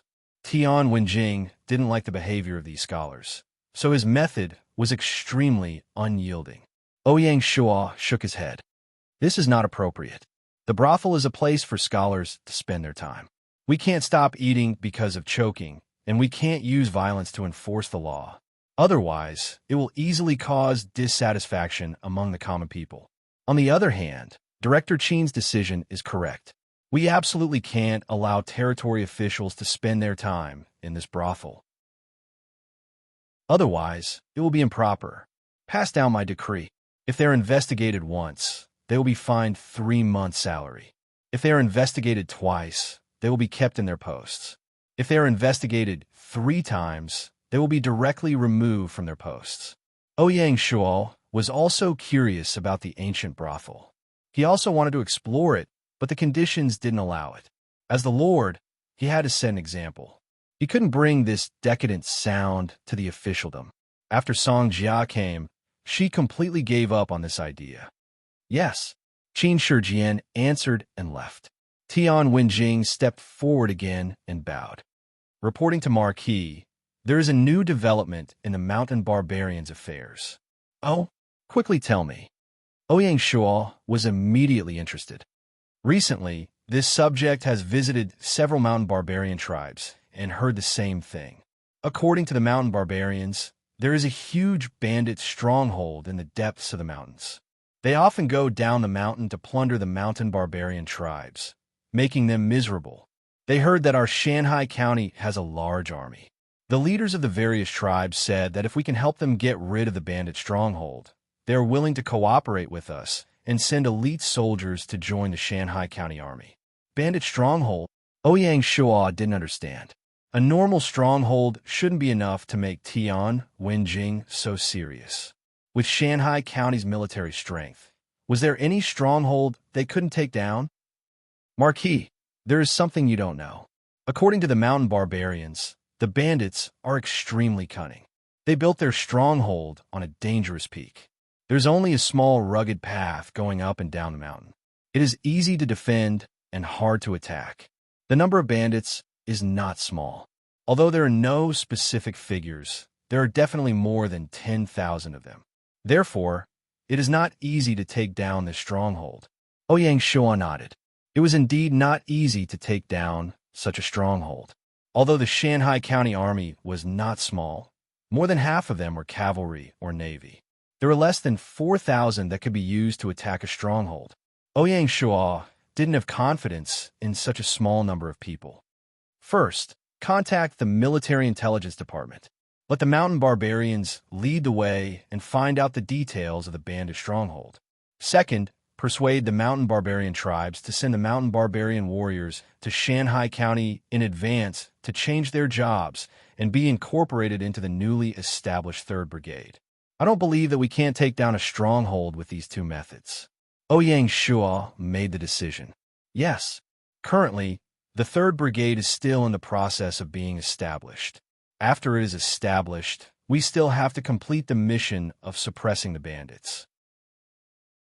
Therefore, Chief Tian, you must coordinate with the military intelligence department on the timetable of the operation. Don't let the mountain barbarian tribes think that Shanghai County is untrustworthy. If necessary, we can provide them with a batch of food free of charge to show our sincerity. Ouyang Shuo was prepared to use the food card again. For these mountain barbarians, food was a life-saving straw. It was a tried and tested method. Understood. I will not disappoint the Marquis. Tian Wenjing had been dealing with the mountain barbarians for a long time. Of course, he knew their weakness. With Ouyang Shuo's promise, he was even more confident that he could complete the mission. To be continued. Chapter 219. After Tian Wenjing finished his report, Zhao Duong, the Director General of the Construction Department, stood up and bowed. My lord, the Construction Department has completed the investigation of the caves in the territory as instructed by the Marquis. Oh, tell me about it. Yes, sir, Zhao Duong reported. The southern area starts from the city wall of Shanghai County and extends to the edge of the Evernight Forest. It's a total of 25 kilometers. After the investigation, we found 8 caves and 3 karst caves at the foot of the Rocky Mountain. Among the caves, we found a brewery, the military factory, and the Fierce Flame Oil Depot. Among the remaining 5, there are 3 small drought caves, which are less than 10 meters in height and less than 2 kilometers in depth. The other 2 are large drought caves. After listening to Zhao Diwang's report, Ouyang Shua suddenly realized something. In less than a year, the edge of the Evernight forest had been cut down by the sawmill. It was now 25 kilometers away from Shanghai County. At this rate, it would only take a few years for the Evernight forest to be completely cut down. If the Evernight forest was really cut down, there would be a lot of soil erosion and a flood in the Friendship River. It would be a huge threat to the nearby Shanghai County. Other than that, if the territory was not protected by the forest, there would be a series of natural disasters such as sandstorms. The climate system in Earth was very realistic. If there were no restrictions, Ouyang Shua's speculation would become reality. After Zhao Duong left, Ouyang Shua called out Shun Jue, the head of the Resource Division. Division Leader Shun, the Resource Division will have to cut down the wood in the Evernight forest in a planned and controlled manner. Don't implement the all policy like now. Try to cut down only the big trees and leave all the small ones. Other than that, don't cut down the trees without permission. At the same time, when the Resource Division allocates the wood supply, try to give preference to the Pool Water County. There's plenty of wood there, so it won't be cut down completely. Although Shinjue was smart, he was an ancient person after all. How could he understand Ouyang Shua's concept of modern environmental protection and sustainable development? He could only bite the bullet and follow the instructions.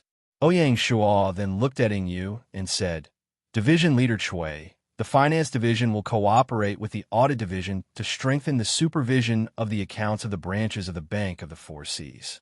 It's best to arrange for someone to inspect the branches every month to check the accounts. At the same time, cooperate with the Merit Examination Department to conduct the necessary examinations on the people in charge of each branch. The Bank of the Four Seas was the core tool for Ouyang Shua to realize his ambitions, so naturally, he was extremely careful. The Milan Town branch was fine.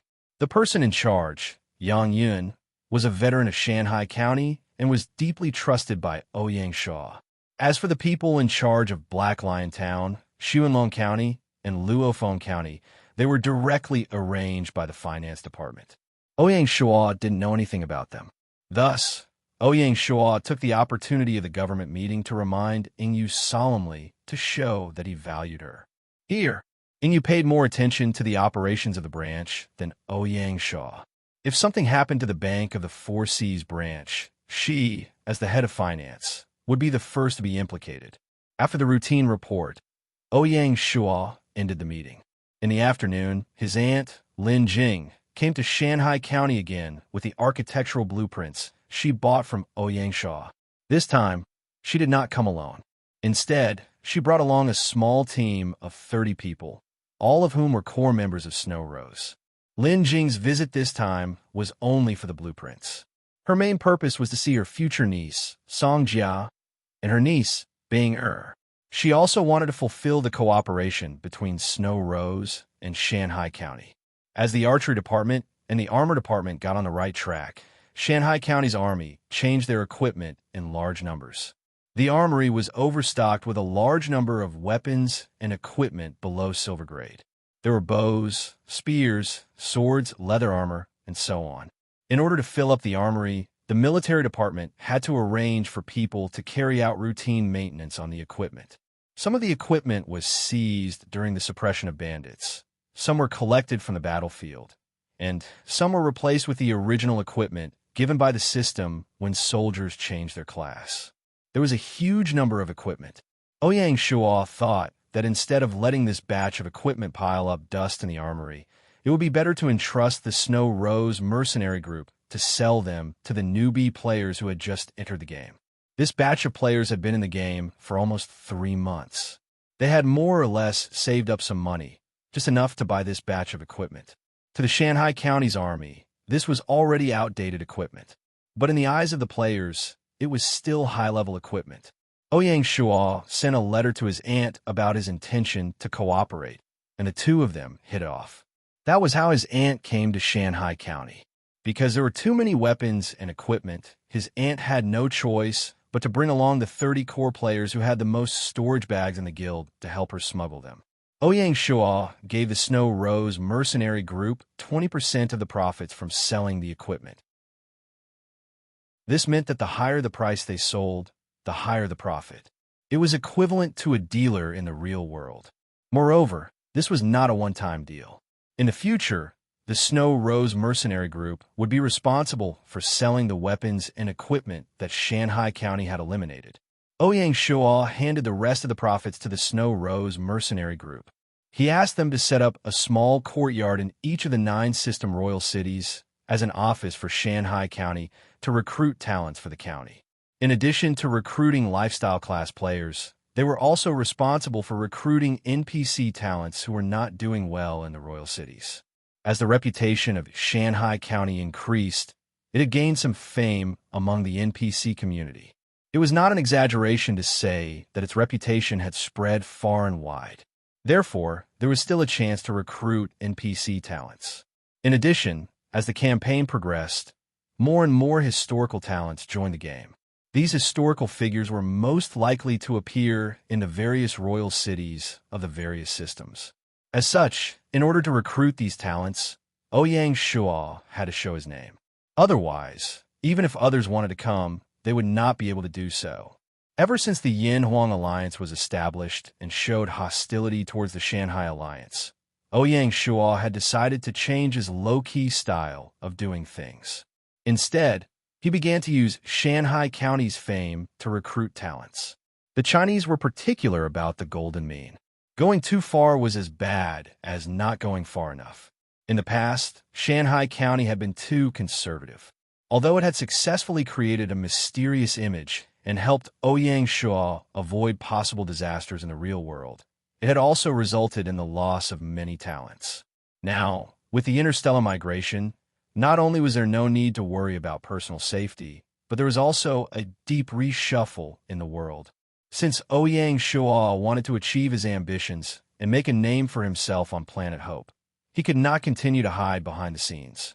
Instead, he had to boldly walk to the front of the stage, confidently interact with the players, and win their support.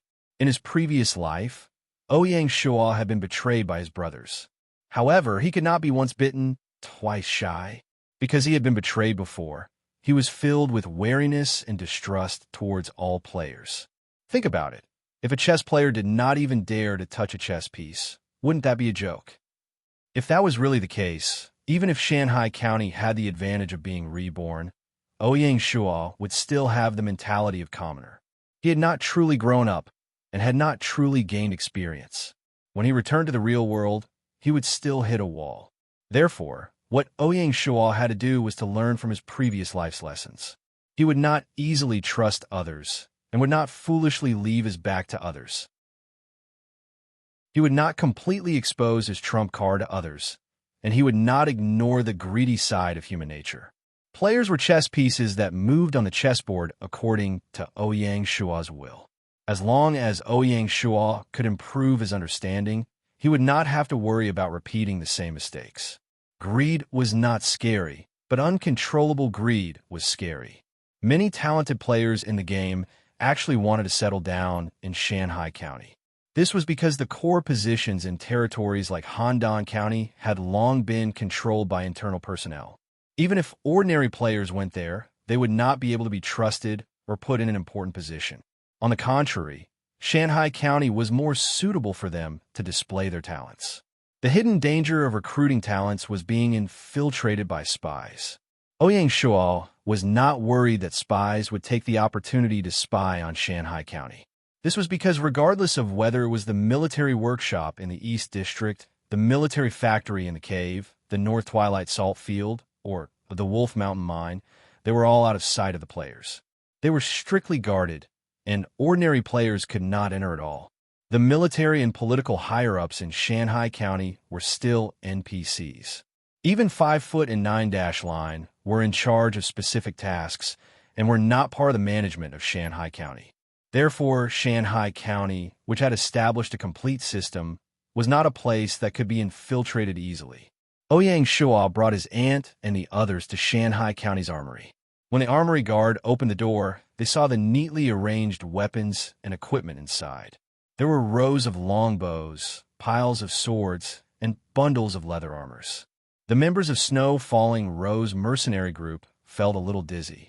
"Oh my God, Shua, you are wasting God's resources. So many weapons and equipment are lying around. If the players find out, they will definitely call you a spendthrift." Lin Jing was dissatisfied with Ouyang Shua's slow reaction.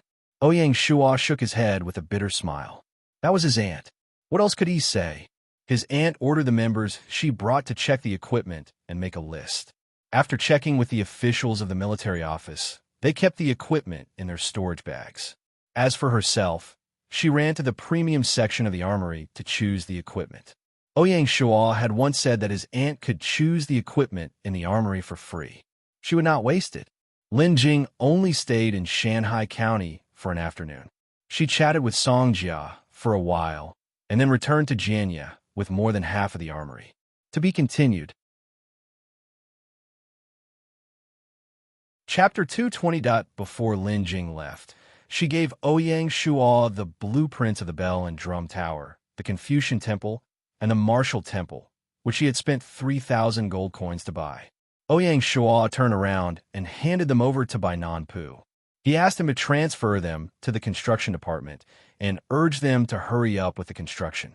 According to the plan, the Confucian Temple and the Martial Temple would be built on the left and right sides of the Yellow Emperor Shrine.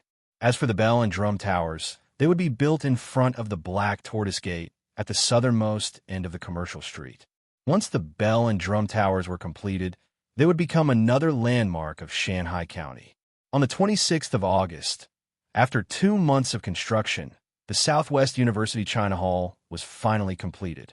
Ouyang Shua led a group of officials to attend the unveiling ceremony of the Southwest University China Hall in high spirits. Compared to Ouyang Shua's initial plan, Su Shuda suggested that the basic building of the second-class county, the Chiyuan, would also be incorporated into the Southwest University China Hall, becoming the 4th building of the Southwest University China Hall. At the inauguration ceremony, Ouyang Shua pointed out that Southwest University's motto was "Be inclusive, accept all rivers into the sea." In the future, Southwest University would have to be a place where all flowers blossomed, turning it into the holy land of learning in the Southwest region. After the unveiling ceremony, Ouyang Shua went to visit Jiangshang accompanied by Su Shuda. After Fan Zhongyan and Su Shuda's coaxing and pestering, Jiangshang finally agreed to live in seclusion at the Southwest University China Hall.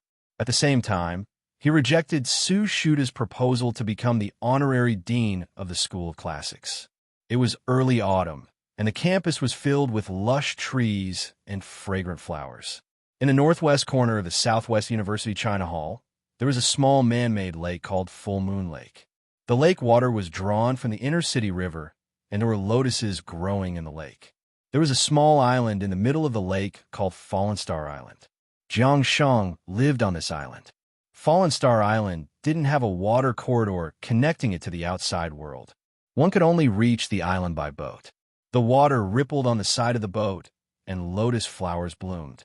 Through the clear lake, one could even see the fish swimming in the water.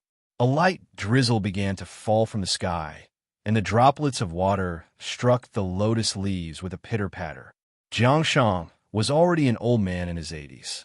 In order to take care of his daily life, the Department of Culture and Education had specially arranged for 2 servants to serve him. The 2 servants assisted Jiangshang in cultivating vegetable fields on Meteor Island, planting vegetables and fruits, and raising poultry, such as chickens, ducks, and geese.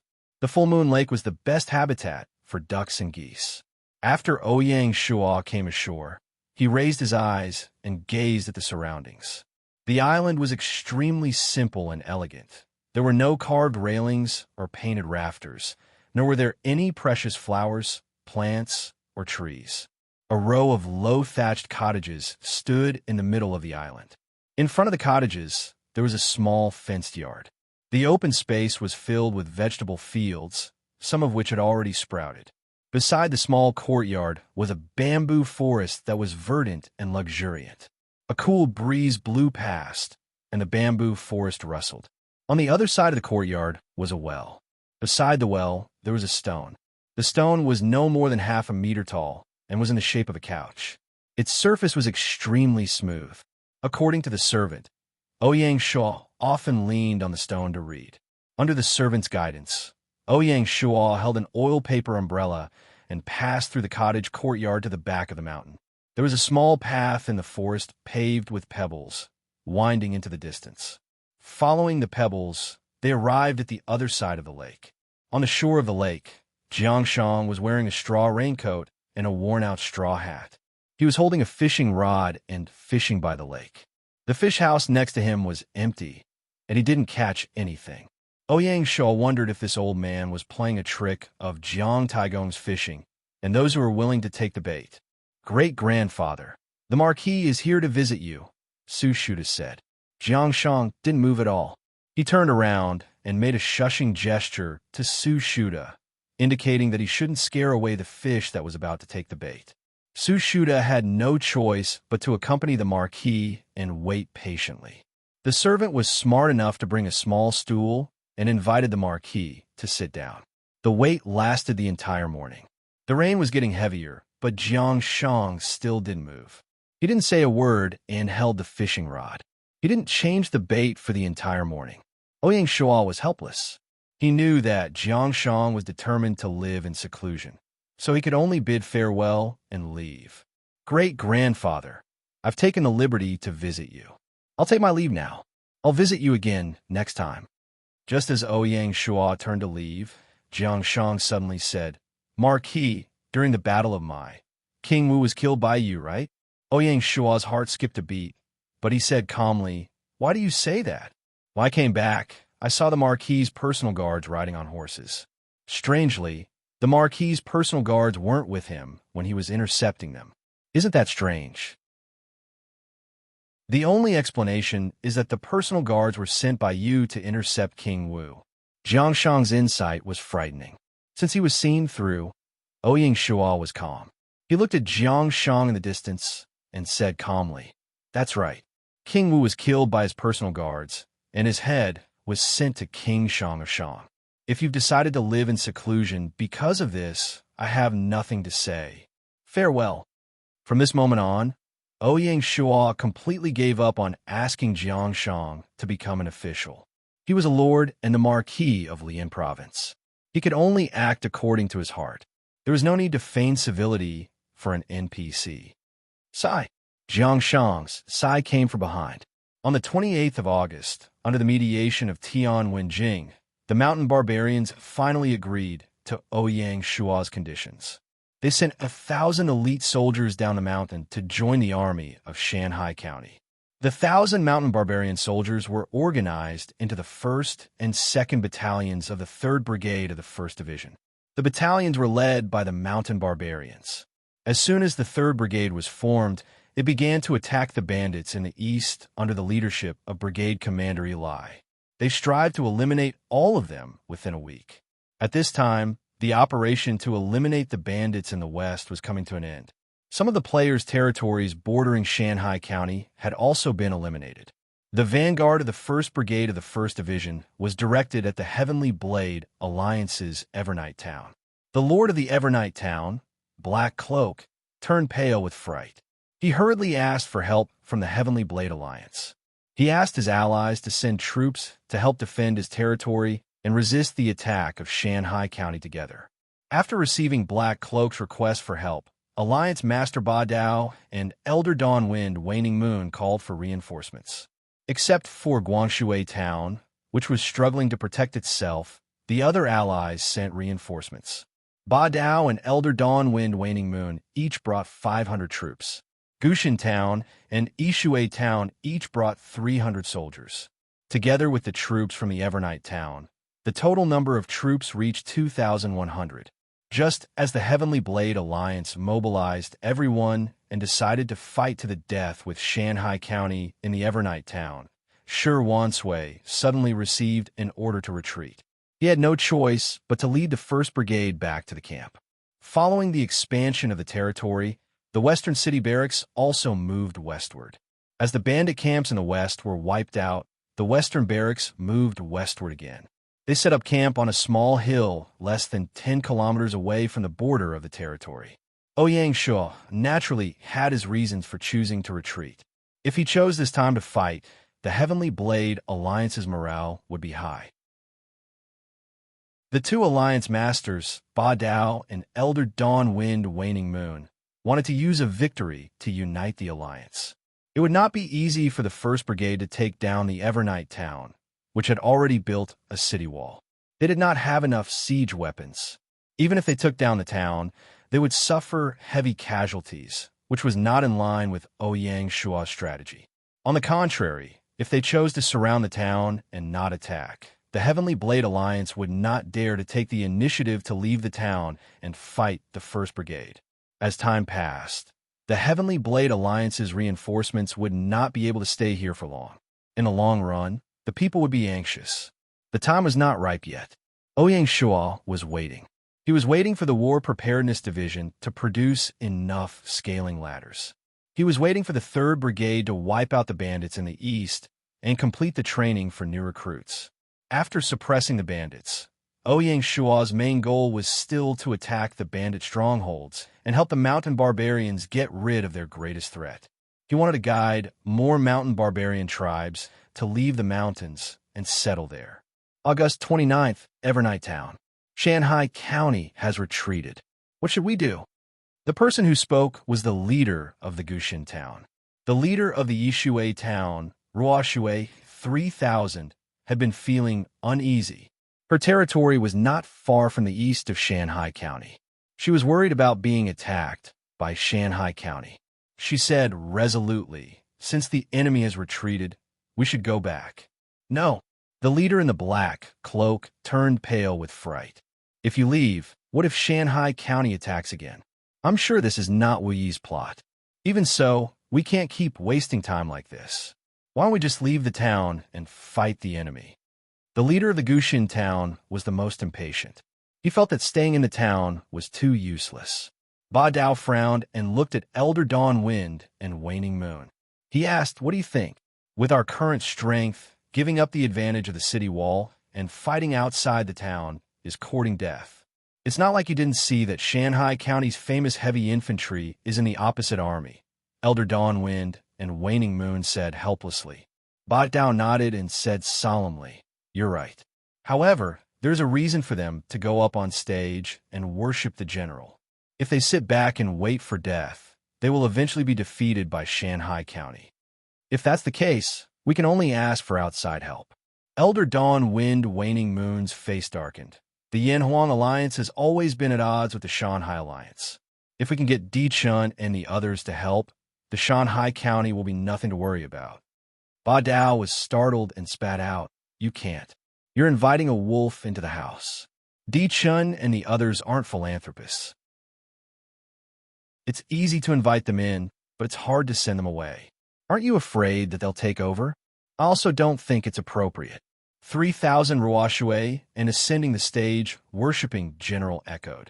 No one noticed that the black-cloaked man had an indescribable expression on his face, and a malicious glint flashed in his eyes. He was a cruel and merciless person. Now that his territory was in danger, even if he was inviting a wolf into his house, he would not hesitate. Black Cloak had already decided that if the Alliance did not agree, he would contact Dechen alone. Dawn Wind Waning Moon's expression was one of defeat. "This won't do, that won't do. Ba Dao, tell me, what should we do? In any case, I don't know what to do." For a moment, the atmosphere was somewhat depressing. To be continued. Chapter 221. The negotiations were fruitless, and the Heavenly Blade Alliance members left on bad terms, returning to their own territories. Black Cloak, who was forced to the cliff, decided to go all out. He wrote a letter to Di Chun, promising that as long as Di Chun was willing to send troops, Eternal Night Town would be Handan County's vassal. Handan County, Lord's Mansion. Di Chun handed Black Cloak's letter to Peerless Elegance. "What do you think?" Peerless Elegance took the letter and scanned it. She frowned. "This lord called Black Cloak's intention is obvious. He wants to use us to protect his territory." "That's right. But this is also an opportunity for us, a chance to control Shanghai County. Isn't it? As long as we set this trap, we can do whatever we want." Di Chun was very insightful. "The situation is unclear, and we can't act rashly. If we provoke a lion, we must have the confidence to kill it. Otherwise, we will be bitten or even eaten by the lion. Peerless Elegance's attitude was unclear. Di Chan frowned. You mean we should work together with the Yanhuang Alliance? Handan County's military strength was not enough to fight Shanghai County, let alone kill them. As for Eternal Night Town, it was not within Di Chen's consideration. Peerless Elegance shook her head. No. If we work together with the Yanhuang Alliance, then it may become an all-out war between the Yanhuang Alliance and the Shanghai Alliance. Now is not the time to have a direct conflict with the Shanghai Alliance. If the sandpiper and the clam fight, it will only benefit the fishermen. Then what do you mean? Di Chun did not understand. It's simple. We can't be the first bird to stand out. We have to find someone else. Peerless Elegance's expression was cold. Military Kill Ripper? That's right. Military Kill Ripper had long held a grudge against Sei Wui. If he introduced Black Cloak to Military Kill Ripper, the two of them would definitely hit it off. This way, Handan County would be able to stay out of the conflict and advance and retreat as they pleased. No matter if it succeeds or not, there would be no loss. If it succeeds, it would be great. If it fails, we can use this opportunity to find out more about Shanghai County. Peerless Elegance's tactic of killing with a borrowed knife was perfect. Excellent. Di Chun was overjoyed. We have to plan this well. Otherwise, we will be able to deal with it. Peerless Elegance remained silent. On the 30th of August, Shanghai County earned 8,500 gold coins for the second half of the month. Together with the 4,500 gold coins that the 1st Brigade had seized from the bandits and the subtraction fee, they had a total of 11,500 gold coins left.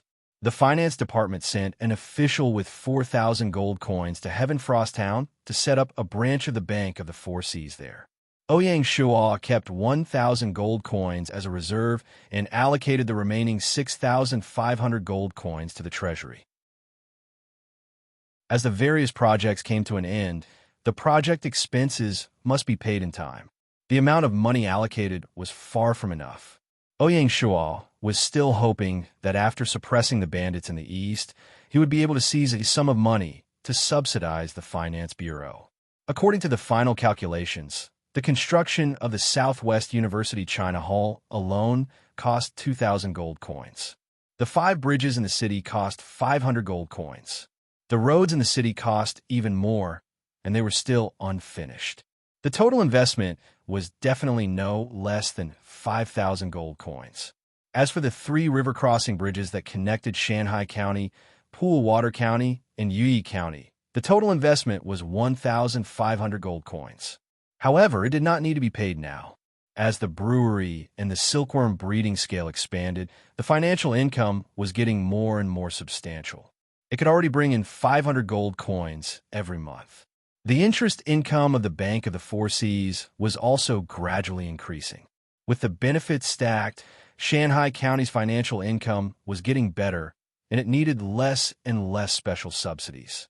If not for that, the income from the Wolf Mountain Mine and the North Twilight Salt Works would not have been able to support the rapid expansion of Shanghai County. The construction cost of this round of infrastructure in Shanghai County had already exceeded 10,000 gold coins. Ouyang Shuo was still planning to start planning the official road outside the city after the construction of the infrastructure in the city had come to an end. The construction of the official road was a bottomless pit. An ordinary territory would not be able to afford it. 1st of September, Gaia year, it was the start of school again. World announcement. Summer vacation has ended. Virtual classes will be officially opened. Students of appropriate age can freely choose whether to attend school or not.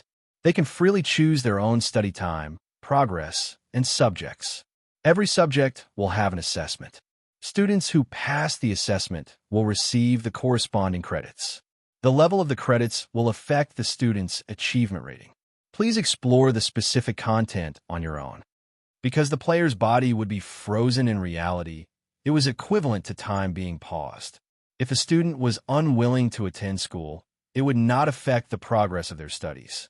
Therefore, the federal government did not force students to study in virtual classes. Moreover, from primary school to university, the credit system was adopted. Students had a lot of freedom to choose. The virtual class was similar to the mission space of the scenario mission. However, the time flow was the same as on the main map. There was no acceleration effect. Ouyang Shuo planned learning tasks for Binger.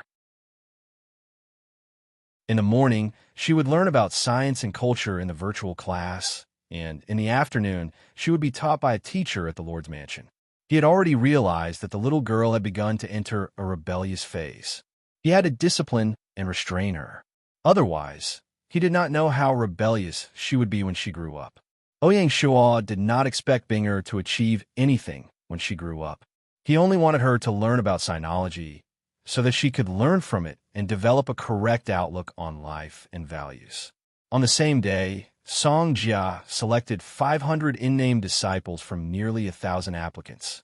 The overall design of the Eastern Fence Sword faction had been completed. The construction department had arranged for craftsmen to rush to Lonely Peak to start the construction of the Eastern Fence Sword faction. Because of the rugged mountain road, the construction was very difficult. Zhao Duong estimated that it would take at least a month to complete the construction of the Eastern Fence Sword faction. In desperation, Song Jia temporarily requisitioned a large courtyard in the official residence area to accommodate the 500 in-name disciples and teach them the mental cultivation method. Song Jia was very scary when she was serious. This girl had now regarded herself as the head of the faction. As long as it was related to the establishment of the faction, she would ask about it one by one and strictly control it. In addition to wealth, there were some specific issues to deal with when establishing a faction. First, she had to design the faction's system and level. According to the status and level of the disciples, she had to design the faction's clothing. Second, she had to prepare a batch of weapons for the disciples, mainly swords and some hidden weapons. The most important thing was to solve the faction's source of income. Whether it was the daily expenses of the faction or the customized clothing and weapons, they all needed a large amount of money to support, especially the weapons. A good fine iron sword would cost at least 3 gold coins. If each of the 500 in-name disciples had a sword, it would be 1,500 gold coins. In ancient times, some factions owned large tracts of land at the foot of the mountain, which were uniformly handed over to the tenant farmers to farm, and the factions relied on the rent to maintain their daily expenses. Some owned restaurants, inns, brothels, and other industries in the city, and sent outer disciples to manage them, and the profits would be handed over to the faction. Some had water transportation or salt sales, which were very profitable businesses. Even worse, such as the beggar gang, through the begging of the disciples at the bottom level, they also had a considerable income. In the worst case, if they really had nothing, they could only do some shady business of robbing the rich to help the poor. What about the Eastern Fence Sword faction? Farmland could be reclaimed at the foot of Lonely Peak Mountain, but no farmer would be willing to be a tenant farmer, because there were large areas of wasteland in Shanghai County waiting to be reclaimed. Unless there was something wrong with their brain, who would want to be a tenant farmer? As for the shops, almost all the shops in Shanghai County had owners, so it was very difficult to enter. Moreover, running a shop required capital and talents, which the Eastern Fence Sword faction had neither. As for water transportation and salt sales, they were all controlled by the government, and Ouyang Shuo would not set a precedent for Song Jia. When things came to this, Song Jia found that it was so difficult to run a sect. In desperation, Song Jia could only use the big trick of robbing the rich to help the poor, and rob the 1,000 gold coins from Ouyang Shuo's storage pouch. After all, Song Jia was from the Song family financial group, and she was very financially minded. She knew that this 1,000 gold coins could not be spent in this way. Otherwise, she could not ask Ouyang Shuo for money every time. The secret books were bought by Ouyang Shuo. The site of the sect was chosen by Ouyang Shuo. The recruitment of nominal disciples was issued in the name of the Lord's mansion. The construction of the sect was also commissioned by Ouyang Shuo, and the construction cost was also paid by Ouyang Shuo. If this went on, not to mention helping Ouyang Shuo, it would be completely troublesome, and Song Jia herself would feel very guilty. After thinking about it, Song Jiao really came up with a good idea. As the saying goes, rely on the mountain, rely on the water, draw water. If she wanted to make money, she had to think about Lonely Peak Mountain, and nothing else was reliable. The natural environment of Lonely Peak Platform was extremely suitable for the growth of medicinal herbs. Whether it was medicinal herbs that liked yin or yang, they could all find suitable habitats. If she could build a medicinal herb garden on a mountain, then she would be rolling in money. As for the sales of medicinal herbs, she did not need to worry about it. The official clinic would not refuse anyone. After listening to Song Jia's idea, Ouyang Shuo was very supportive of her decision and personally took her to visit Dr. Song of the official clinic as well as the territory's medicinal herb garden manager and asked them to arrange people to guide them on how to build a medicinal herb garden on the mountain. Because the territory's medicinal herb garden was a basic building, it was built in the western suburbs outside the city. The natural environment was harsh, and the growth of medicinal herbs was very poor. It simply could not meet the needs of the official clinic for medicinal herbs. Dr. Song had long complained about this, and now that he heard there was such a place, he naturally fully supported it. In addition, Ouyang Shuo also specially looked for Tian Wenjing and asked him to contact the mountain barbarians and let them collect some medicinal herb seeds or seedlings and give them to Song Jia so that she could complete the artificial planting on the mountain. Ouyang Shuo used a lot of resources of the territory and was determined to help Song Jia build a medicinal herb garden on Lonely Peak Platform that covered an area of more than 1,000 mu. To be continued. Chapter 222. P.S. 400 monthly tickets in advance. Thank you for your support. Evernight Town, Lord's Mansion. While Ouyang Shuo was busy with the solitary peak herb garden, Army Kill Ripper and the Black Cloaked Man finally came together with Di Chun. They started to collude with each other and formed a temporary alliance. How many troops did Shanhai County deploy to the west? Military Kill Ripper asked. In order to take revenge on Ouyang Shuo, Military Kill Ripper spent 2,000 gold coins to teleport over 2,000 elite troops. The Black Cloaked Man was not idle either. He said, I have already investigated. There is only one garrison on the west side of Shanhai County. It is a full brigade with 2,500 soldiers. Military Kill Ripper frowned. If that is the case, just the two of us are not enough to get rid of this brigade, right? Although Military Kill Ripper hated Ouyang Shuo, he did not lose his rationality. Don't worry, Brother Kill. I have already contacted Dawn, Wind Waning Moon, and Ride the Waves. They will be here soon. The Black Cloaked Man said confidently. Good. Military Kill Ripper was overjoyed. Dawn, Wind Waning Moon was the one who advocated for external help. Ride the Waves was like Evernight Town. They were directly threatened by Shanhai County. The Black Cloaked Man announced in the Alliance channel that he had invited Military Kill Ripper and that he had brought 2,000 soldiers. The three of them hit it off immediately. Elder Dawn Wind Waning Moon was an ambitious person, and he knew that he couldn't hesitate at a time like this. He brought all of the 1,000 elites from his territory, and braving the wind and waves had cut off all means of retreat and brought 500 elites. Although Blade Overlord and the others did not come, they promised to cooperate with this operation. They would attack from the east and restrain the troops of Shanhai County. Everyone knew that if they did not succeed, they would die. If they failed, they would face the crazy revenge of Shanhai County. There was no room for compromise. Even Military Kill Ripper could not organize a second reinforcement in a short period of time.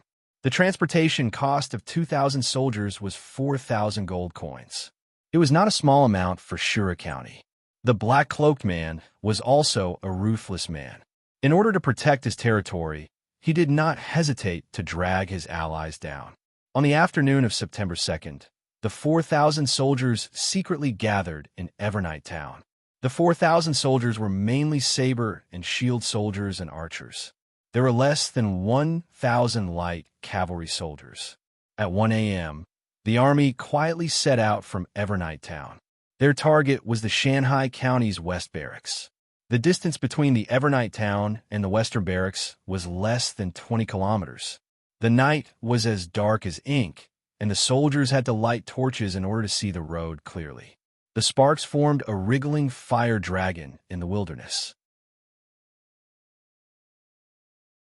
In less than a few minutes, the gate was broken, and the patrol team behind the gate was knocked to the ground. The leader of the patrol team, a rank 8 elite soldier, had a solemn expression.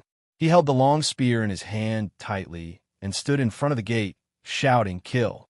The enemies who broke the gate all raised the big sabers in their hands and slashed mercilessly. The leader's long spear stabbed forward and instantly pierced the abdomen of an enemy. Unfortunately, the enemy's sabers also slashed forward, and the leader was instantly killed. Even the patrol team members lying on the ground were cut by the sabers and swords before they could get up. None of them survived.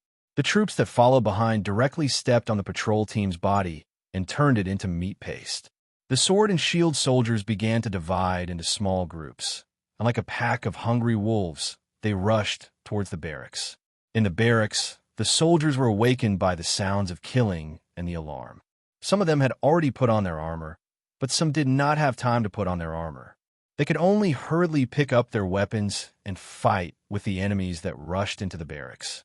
The soldiers of the 1st Brigade were the elites of the Shanghai County Army. Each of them had been through hundreds of battles. Even if they did not wear armor, they were not timid and did not fall into a disadvantage at all. While they beat back the enemies that rushed into the barracks, they gathered together, trying to rush out of the barracks and join the main force. The cavalry that followed behind split into several groups. Under the leadership of Military Kill Ripper, they shuttled between the barracks and specifically attacked the troops that had already gathered, trying to stop the soldiers of the 1st Brigade from gathering together.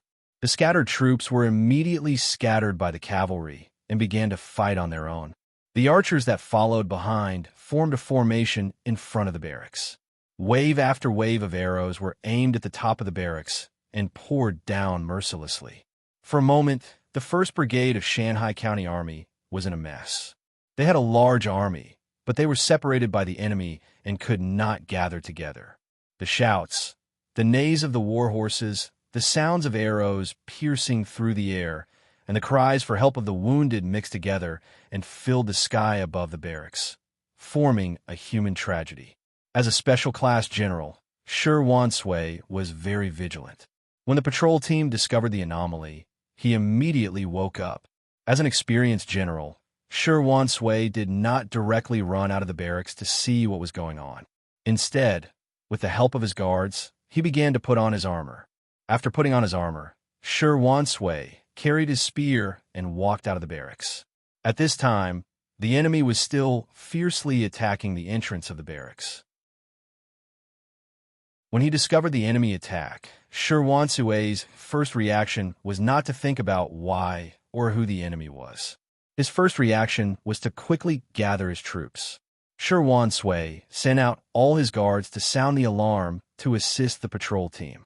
He also woke up the soldiers of the barracks and ordered them to gather at his place. While waiting for the troops to gather, Shi Wansui ordered his guards to send out an early warning signal.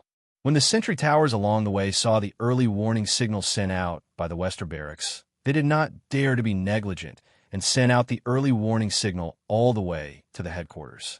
When the soldiers on the city wall saw the early warning signal sent out by the sentry towers, they immediately split into 2 groups and went to report. One group went into the barracks to inform the city guards, and the other went straight to the Marquis' mansion to inform Ouyang Shua. The first to arrive was the 1st Battalion, who hurried over with 500 armored soldiers.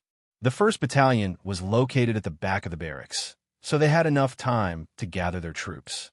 Seeing the 1st Battalion rushing over, Shi Wansui felt reassured. With the 1st Battalion here, he was confident. Seeing that there were more and more sounds of fighting in the barracks, Shi Wansui made a prompt decision. He knew that he could not wait and had to take the initiative to attack. He gathered his troops along the way. He ordered the 1st Battalion to form a defensive formation and began to advance towards the 2nd Battalion's barracks. Along the way, they encountered small groups of cavalry that were unable to break through the 1st Battalion's defensive line and were cut down. The troops continued to advance.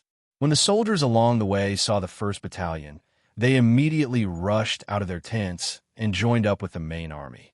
Thus, Shui used the 1st Battalion to open the way and gathered more and more troops. Towards the end, no one dared to provoke them. When the troops arrived at the 2nd Battalion's barracks, they had already expanded to over 1,000 people. The 2nd Battalion was located at the front of the barracks. Because it was troublesome to wear their armor, the helpless barbarian soldiers could only rely on the shields and tang swords in their hands to fight against the enemy. They suffered heavy losses. Seeing the reinforcements rushing over, the surviving soldiers were overjoyed. The 1st Battalion took over the defensive line and bought time for the 2nd Battalion to wear their armor. At this moment, Li Mingliang finally arrived with the 3rd Battalion as reinforcements. Seeing that the enemy's troops were gradually gathering, military Kill did not dare to be negligent. He ordered the scattered troops to gather together again to prevent them from being defeated one by one. Both sides began to gather their troops. The final battle was about to begin. Shui did a rough calculation. In less than an hour, the 1st Brigade had lost more than 700 soldiers. He could not help but feel extremely angry. Such a huge loss was unprecedented. Seeing that the enemy's troops were gathering more and more, Shui did not dare to be negligent, nor did he dare to show off. He ordered his personal guards to send a distress signal to the main camp. To be continued. Chapter 223. The hurried sound of horse hooves broke the tranquil morning of Shanghai County. 2 fast horses galloped on the commercial street. The cavalry arrived at the Black Tortoise Gate and shouted, "Quickly open the gate. There is urgent military news." The ones guarding the Black Tortoise Gate were also soldiers from the city defense camp. When they saw that the other party was their colleague guarding the North Gate, they didn't dare to be negligent and immediately ordered for the gate to be opened. After passing through the Black Tortoise Gate, the cavalrymen split into 2. A cavalryman turned left and entered the barracks. The other cavalrymen sped along the way, heading straight for the Marquis's mansion. When they arrived at the Marquis's mansion, the cavalrymen got off their horses and banged on the main door of the Marquis's mansion. "Open the door! Quickly open the door!" The guard opened the door. "Who's knocking? Quick, take me to the Marquis. There's an urgent military situation," the cavalryman said anxiously. The guard didn't dare to be negligent. He asked the messenger to wait in the main hall before he turned around and ran to the backyard. Ouyang Shuo received the report and hurriedly rushed to the meeting hall. "Marquis, the Western barracks have sent a warning signal," the messenger said concisely. Ouyang Shuo was shocked, and a bad premonition rose in his heart. He didn't have time to think and immediately issued an order. Order all the city defense camps to return to their positions. Order the northern barracks and eastern barracks to gather their troops and be on standby. Order the North Sea Fleet's 1st Battalion to head to the headquarters. The territory will enter a state of level 2 alert. "Yes, sir." The messenger immediately retreated. At this moment, the personal guard camp stationed in the Wuing courtyard was also alerted. Camp Commander Wang Feng dressed himself neatly and hurried to the meeting hall to await orders. Ouyang Shaw didn't beat around the bush and instructed, "Assemble the troops and follow me to reinforce the Western City barracks." Here, Ouyang Shuo returned to the main courtyard and quickly put on the radiant armor. Carrying the fine iron spear, he returned to the front yard and rushed to the Martial Excellence courtyard. In the Martial Talents Academy, the personal guards had been assembled. When they set off, Gu Hongliang, the head of the Military Affairs Bureau, rushed over. Ouyang Shaw, who was riding on the green mantis horse, ordered, "Division Commander Gu, you're in charge of the main camp. You're in charge of dispatching the Northern City Barracks, Eastern City Barracks, as well as the Northern Sea Fleet. Be prepared to reinforce the Western City Barracks at any time." Currently, the enemy situation was unclear, so Ouyang Shu didn't dare to rashly mobilize the army. "Yes," Gu Hongliang answered. Ouyang Shaw didn't hesitate any longer and shouted loudly, "Personal guard camp, depart." The Western City Barracks was 60 kilometers away from Shanghai County. Ouyang Shuo didn't dare to slack off. He ordered his personal guards to march quickly and eat breakfast on horseback, striving to reach the Western City Barracks in the shortest time possible. Western City Barracks. Due to the limited space in the camp, Military Kill Ripper, who had the advantage in numbers, was unwilling to engage in a chaotic battle within the camp. He ordered his troops to gather and retreat from the camp in an orderly manner. Shi Sui was also busy gathering the remaining troops. Both sides tacitly distanced themselves from each other and rearranged the formation. By the time the Allied forces withdrew from the barracks, the 1st Brigade had already assembled. Brigade Commander, what should we do next? 1st Battalion Commander Shi, who asked. The other 4 battalion commanders also looked at Shi Sui, waiting for his decision. Shi Sui, on the other hand, was calm as he analyzed the situation calmly. The enemy's military strength is twice ours. We are outnumbered, so we can only passively defend and wait for reinforcements. The 4th Battalion Commander Zhao Yin suddenly said, Brigade Commander, during the battle just now, this general observed carefully. Although the enemy has the advantage in numbers, their soldiers are not strong. It is not that we do not have the strength to fight. The barracks are 60 kilometers away from our headquarters. I'm worried that the enemy will burn down our barracks before our reinforcements arrive. We might as well take the initiative to attack and use offense as defense. The soldiers of the 1st Brigade were not only of high rank, but they were also enhanced by Special Class General Shi Sui and Shangding. Their combat strength was not something that Military Kill Ripper could compare to. What Zhao Yin saw, Shi Sui naturally noticed as well.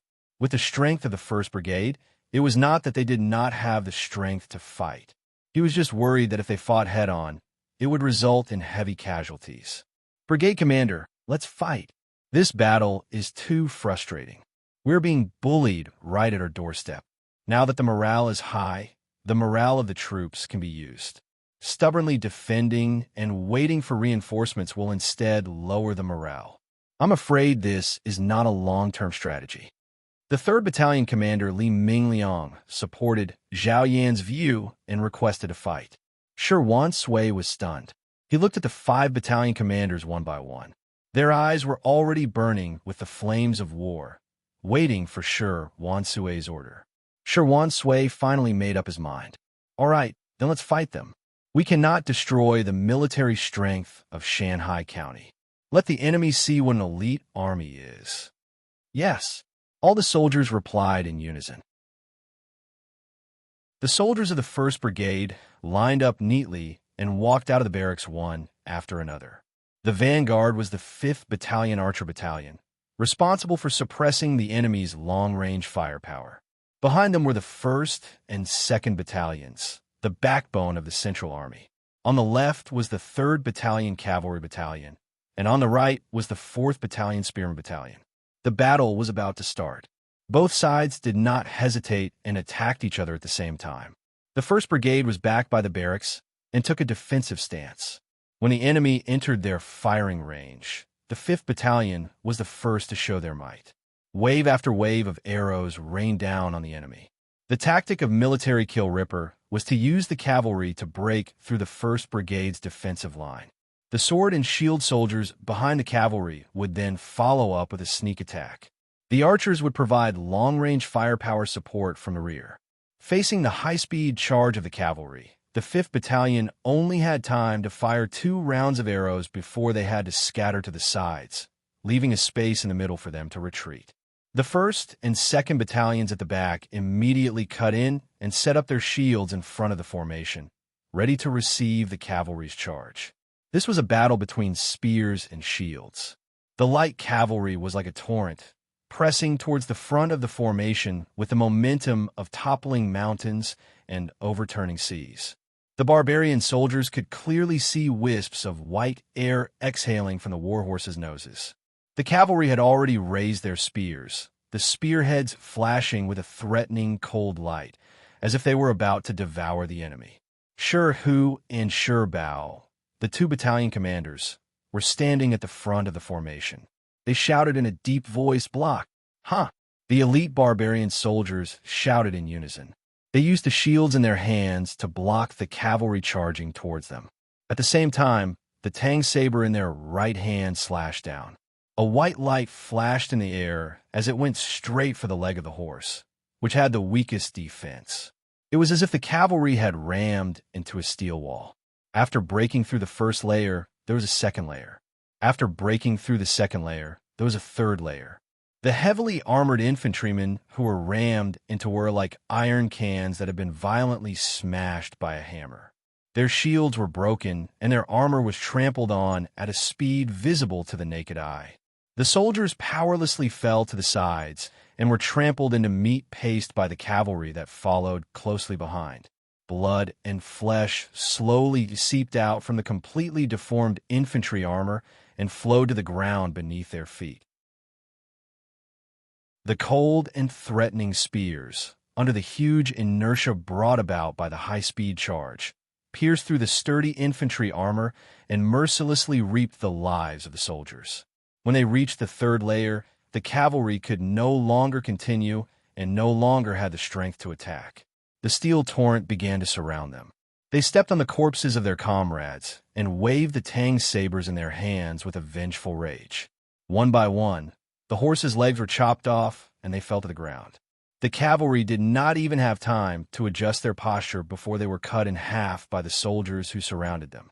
The offensive and defensive positions changed. The unstoppable attackers became the targets of slaughter in an instant. The cavalry tried to use their spears to counterattack. Unfortunately, without the inertia brought about by the huge impact, the spears that the cavalry thrust out with their own strength were useless against the infantry armor that had excellent defense.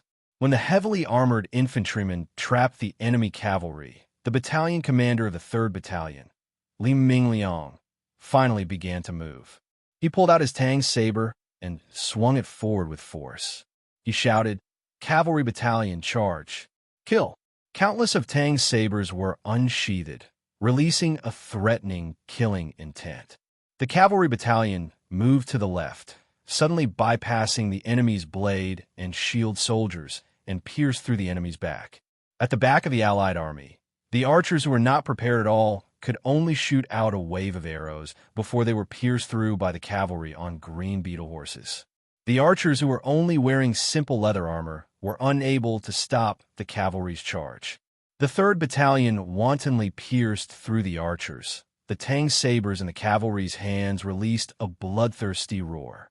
With the flash of the saber, a head would fall to the ground. The archers' formation instantly became a living hell.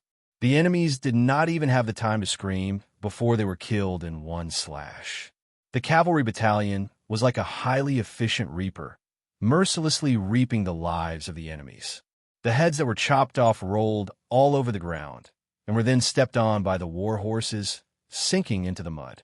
Brains burst out and mixed with the mud and grass, and could no longer be distinguished. When the archers were attacked, the commanding officer of the Allied army, Killbreaker, had no choice but to order the blade and shield soldiers that were following the cavalry to split up a portion of their forces and rush to the back as reinforcements. If the cavalry of the Allied army was a sharp blade, then the blade and shield soldiers that were following closely behind were a kitchen knife. They looked ordinary, but in truth, they were extremely lethal. They took advantage of the time when the heavy infantry soldiers and the cavalry battalion were entangled, and like a pack of hungry wolves, they sneakily attacked, causing the 1st and 2nd battalions to be attacked from the front and back. Originally, it was a good opportunity to attack, and if the command was right, it was possible to wipe out the 1st and 2nd battalions. Unfortunately, the 3rd Battalion's sudden attack had forced a portion of the blade and shield soldiers to retreat and assist the archers in defending. At the same time, the 4th Battalion that had been holding back suddenly moved diagonally, breaking through the blade and shield soldiers' formation, using the spears in their hands to buy time for the 1st and 2nd Battalions. In that moment, the battle was in a stalemate, as both sides had already committed all of their forces. Everyone was racing against time. If the Allied army could surround and kill the 1st and 2nd Battalions, then the victory would be set. On the contrary, If the Allied army could not finish off the 1st Brigade's heavy infantry before the 3rd Battalion destroyed the archers, then what awaited the Allied army from the back would be the end of the world. Fierce battle cries resounded throughout the camp. When the battle was at its most intense, Shui had no choice but to let go of his command and personally enter the battlefield to buy time for the heavy infantry soldiers. At this moment, the rumbling of horse hooves came from afar, and a flag fluttered in the wind. On the flag, a golden dragon was shining in the sun. To be continued. Chapter 2:24. The uniform sound of horse hooves startled both sides, and the battlefield came to a standstill. It's the Lord's flag. It's a marquis. The marquis has brought his personal guards to reinforce us. The soldiers of the 1st Brigade were overjoyed. On the contrary, the morale of the Allied forces had dropped to the freezing point. Military Kill Ripper and the other lords looked ashen as they muttered to themselves, "How could this be? How could the enemy's reinforcements arrive so quickly? This is impossible. This is impossible." The personal guards had set the record for the fastest march in Shanghai County. It only took them 2 hours to travel 60 kilometers from Shanghai County to the Western Barracks. Ouyang Shuo was at the front of the team. After seeing the situation clearly, he led the personal guards to charge toward the sword and shield soldiers without any hesitation or rest. Military Kill Ripper did not give up. In his last struggle, he ordered the sword and shield soldiers to give up on killing the enemy's heavy infantry. They lined up on the spot and raised their shields, ready to resist the charge of the cavalry. The personal guards of the Shanghai County 1st Division were the best of the best. They were all equipped with radiant armor and rode on green beetle horses. They were equipped with lances, tang swords, strong bows, and other main equipment. The average level of the soldiers was a terrifying level 8. There were even some level 10 soldiers who had been through hundreds of battles. Who could stand against such a powerful army? The seemingly indestructible sword and shield soldiers' formation was broken by the personal guards in one blow, like a piece of paper. They pierced through the formation from one end to the other, completely tearing the formation in half. Under the great inertia, the shining lance effortlessly pierced through the armor of the blade and shield soldier. Blood splattered into the air, creating many bloody flowers. Just like that, an empty space appeared in the formation of the sword and shield soldiers. It was a road of blood that was piled up by countless corpses. After the charge, the personal guards put away their lances, turned their horses around, and unsheathed their carefully forged tang swords. They were experienced warriors who rode the best and most intelligent war horses. Before the enemy's sword and shield soldiers could react, when the sword and shield soldiers were still thinking about chopping off the leg of the horse, the personal guard's tang swords had already chopped off the enemy's head. Dead people were the least threatening. The heavy infantry of the 1st Brigade was very effective in dealing with the light cavalry of the coalition army. However, if the light infantry wanted to use it against the heavy cavalry, it would be like throwing an egg against a rock. The reinforcements of the personal guards greatly boosted the morale of the soldiers of the 1st Brigade. Especially when Marquis Ouyang Shuo took the lead, it greatly boosted the morale. At this time, if they did not fight with all their might, how could they face the Marquis? In the middle of the army, the remnants of the 1st and 2nd Battalions, under the leadership of Battalion Commander Shi Hu and Shi Bao, began to focus on harvesting the trapped cavalry. Under the command of Brigade Marshal Shi Wanshui, the 4th Battalion, who had temporarily retreated from the front lines, broke into the center of the army and assisted the 1st and 2nd Battalions in killing the cavalry. The personal guard camp took over the line of defense and carried out the tactic of encircling and suppressing the saber and shield troops of the coalition army, so that the saber and shield troops had no time to care about anything else and could only focus on self-preservation. Behind them, the 3rd Battalion's cavalry archers were nearing the end of their encirclement. The blade and shield troops that followed were too few in number and were of no use. Adding on the fact that their morale was low, they were unable to stop the advance of the 3rd Battalion and could only follow behind and eat the dust. The coalition army had a large number of troops, but they were separated piece by piece and could not form a unified whole. At this time, even if the commander of the coalition army, Military Kill Ripper, wanted to regroup his troops, it would be too late. The scales of victory began to tilt in favor of Shanghai County. War was a huge test for the willpower of both sides. This was especially so for the personal guard camp. They had just experienced a rapid march and were immediately thrown into battle. This was a huge test for the soldiers' stamina. Perseverance. Only perseverance could lead to victory. At the eastern border of Shanghai County, an army of 2,000 soldiers brazenly crossed the border and advanced toward the hinterland of Shanghai County. They were the other coalition army formed by Duanren Town, Ishui Town, and Gushin Town. Out of some considerations of benefits, the commander of the eastern route, Ba Dao, did not cooperate with the Western Route Army and attack Shanghai County at the same time. Instead, he waited until he was sure that the Western Route Army and Shanghai County's army were engaged before he pretended to lead his troops into Shanghai County. In Ba Dao's view, the main force of Shanghai County's army had been restrained by the Western Route Army, and the Eastern Route Army should be safe. Unfortunately, what Ba Dao did not know was that the newly formed Shanghai County 1st Division's 3rd Brigade was currently carrying out a mission to suppress bandits at the border. After receiving the warning order from the headquarters, the commander of the 3rd Brigade, Eli, immediately sent out scouts to patrol the border. Therefore, less than half an hour after the Eastern Route Army entered Shanghai County, they were discovered by scouts and reported the information to Eli. Eli received the information and sneered. An army of less than 2,000 soldiers dares to openly invade Shanghai County. They really don't know what's good for them. They don't take me seriously at all. Eli immediately assembled his troops and set up an ambush on the enemy's path.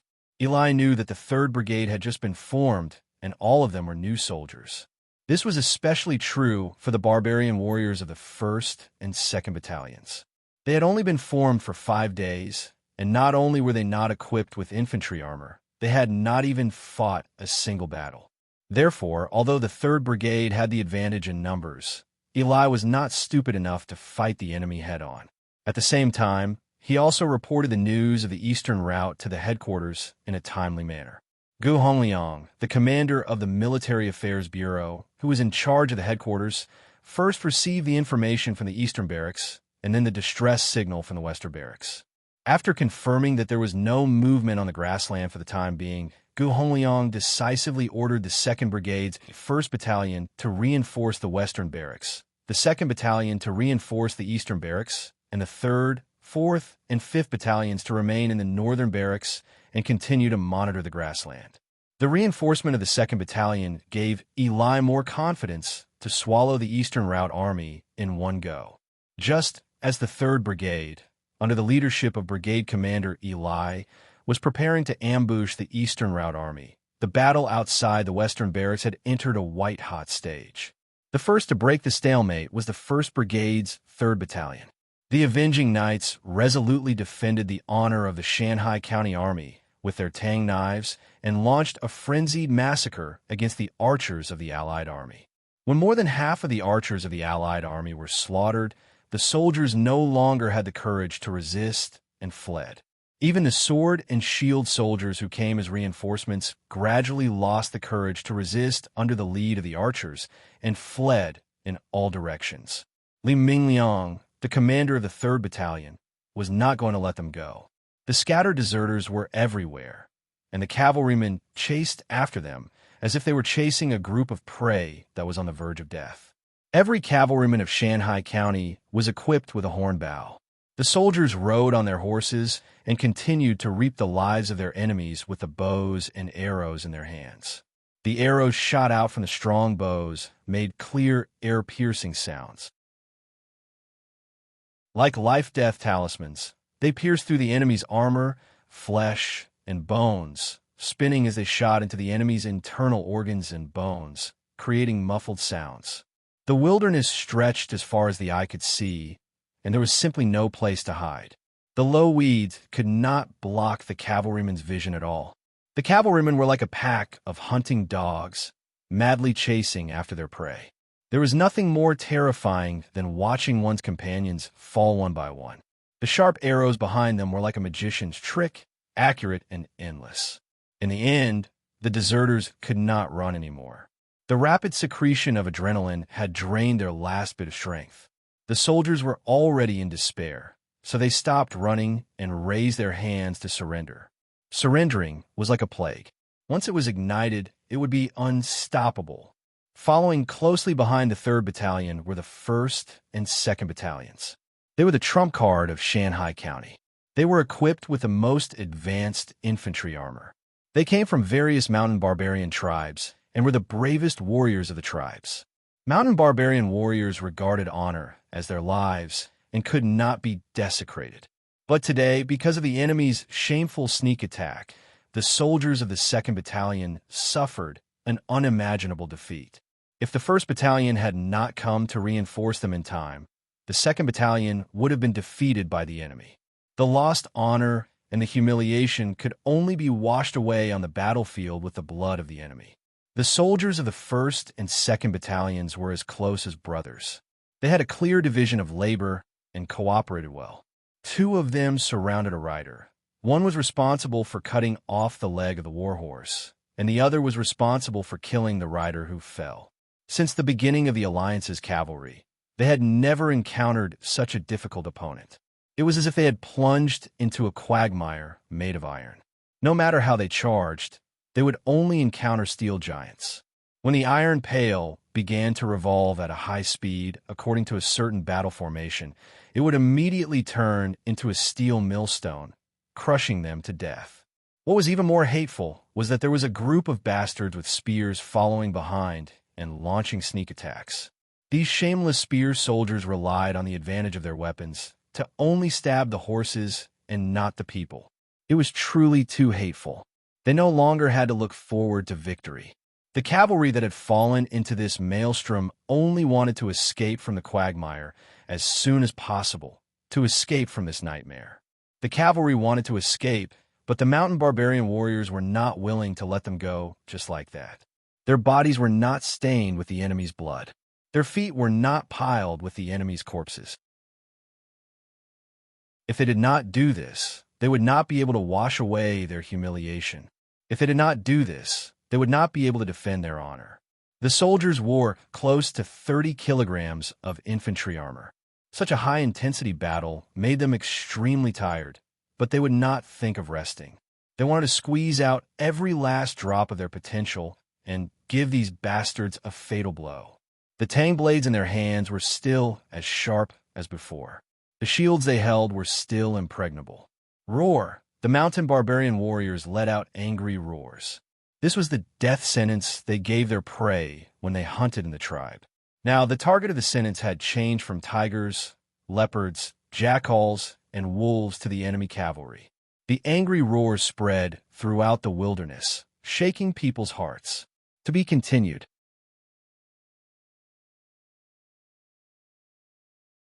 Chapter 2:25. Military Kill Ripper felt like he was having a nightmare, and he wanted to wake up from it as soon as possible. When Dechen told him that there was a chance to plot against Say Wooey, Military Kill Ripper was so ecstatic. Military Kill Ripper could not forget how Say Wooey humiliated him in public during the Battle of Zhualu, saying that he was just a dog of Dechen. This kind of humiliation was even worse than killing him. What was more miserable than being insulted? It was being scolded until you were speechless. It was being scolded to the point, and you had nothing to say in response. Military Kill Ripper had been humiliated in this way. Hatred could make a person lose his mind. Military Kill Ripper had undoubtedly been swallowed by hatred. Military Kill Ripper did not even think about why Dechen did not do it himself, but instead looked for him. He did not even discuss it with his family, and directly led the 2,000 elites of his territory to teleport to Evernight Town. He wanted to start his journey of vengeance, burning his soul of vengeance. In the beginning, the battle was so smooth. They hid all the way, went out at night, and went to the enemy camp without being discovered. Even if there were some small accidents, the battle was still in their favor. The Allied forces smoothly rushed into the enemy camp and killed wantonly. Military Kill Ripper saw the soldiers of Shanghai County fall into pools of blood one after another. At that time, how carefree and satisfied he was. Military Kill Ripper even began to fantasize that after wiping out the troops in the camp, maybe he could lead the Allied forces to continue to attack the main camp of Shanghai County and make Say Wooey crawl under his feet. Yes, that should be it. Let Say Wooey beg for mercy and let him know who the despicable dog was. However, when did the battle begin to turn around? The speed at which the enemy gathered was beyond the Allied forces' imagination. The enemy's individual strength was also much stronger than what the Allied forces had expected. Those despicable barbarians did not wear armor, but they could still fight with the elite soldiers of the Allied forces. Victory was so short, and the killing was unstoppable. When the enemy's heavy infantry converged, Military Kill Ripper knew that the period of taking advantage of them was over. Next, it would be a tough battle. Even at this time, Military Kill Ripper still believed that victory was in his hands, because after the attack on the camp, the Allied forces' strength was already twice that of the enemy. As long as the command was right, there was no reason for them to lose. Military Kill Ripper commanded the Allied forces to set up a formation outside the camp and took the initiative to attack. Because of this, Army Kill Ripper didn't hesitate to line up the elite cavalry he had brought with him at the very front of the group to act as the spearhead. Unfortunately, the enemy's heavy infantry was a resounding slap to the face. Shanghai County had spared no expense in building the Iron Armor Army, and it was not something that light cavalry could shake. Then, the ambush of the enemy cavalry gave Military Kill Ripper another heavy blow. Military Kill Ripper wasn't discouraged. He still believed that victory would be his. He was calm and collected, boosting the morale of the troops and commanding them calmly. He ordered some of the sword and shield troops to retreat and defend, while he ordered the rest of the sword and shield troops to continue advancing, trying to take down the enemy's heavy infantry. Victory was just around the corner, but who says Wooey, this demon, actually barged in at the crucial moment with a heavily armored cavalry that caused people to tremble with fear. The enemy only relied on 500 heavy armored cavalrymen to pin down the main force of the Allied forces, which was 3 to 4 times the size of the Allied forces. They split up the sword and shield troops and left them with no time to pay attention to anything else. What followed was a nightmare for Military Kill Ripper. First, the archer troops of the Allied forces were completely defeated. They scattered and fled in all directions, and in the end, they shamefully surrendered. Immediately after, the cavalry troops that Military Kill Ripper was so proud of were also completely devoured by the enemy's steel monsters. Only 100 or 200 lucky ones managed to break through the defensive line and escape. Finally, the Allied forces completely collapsed.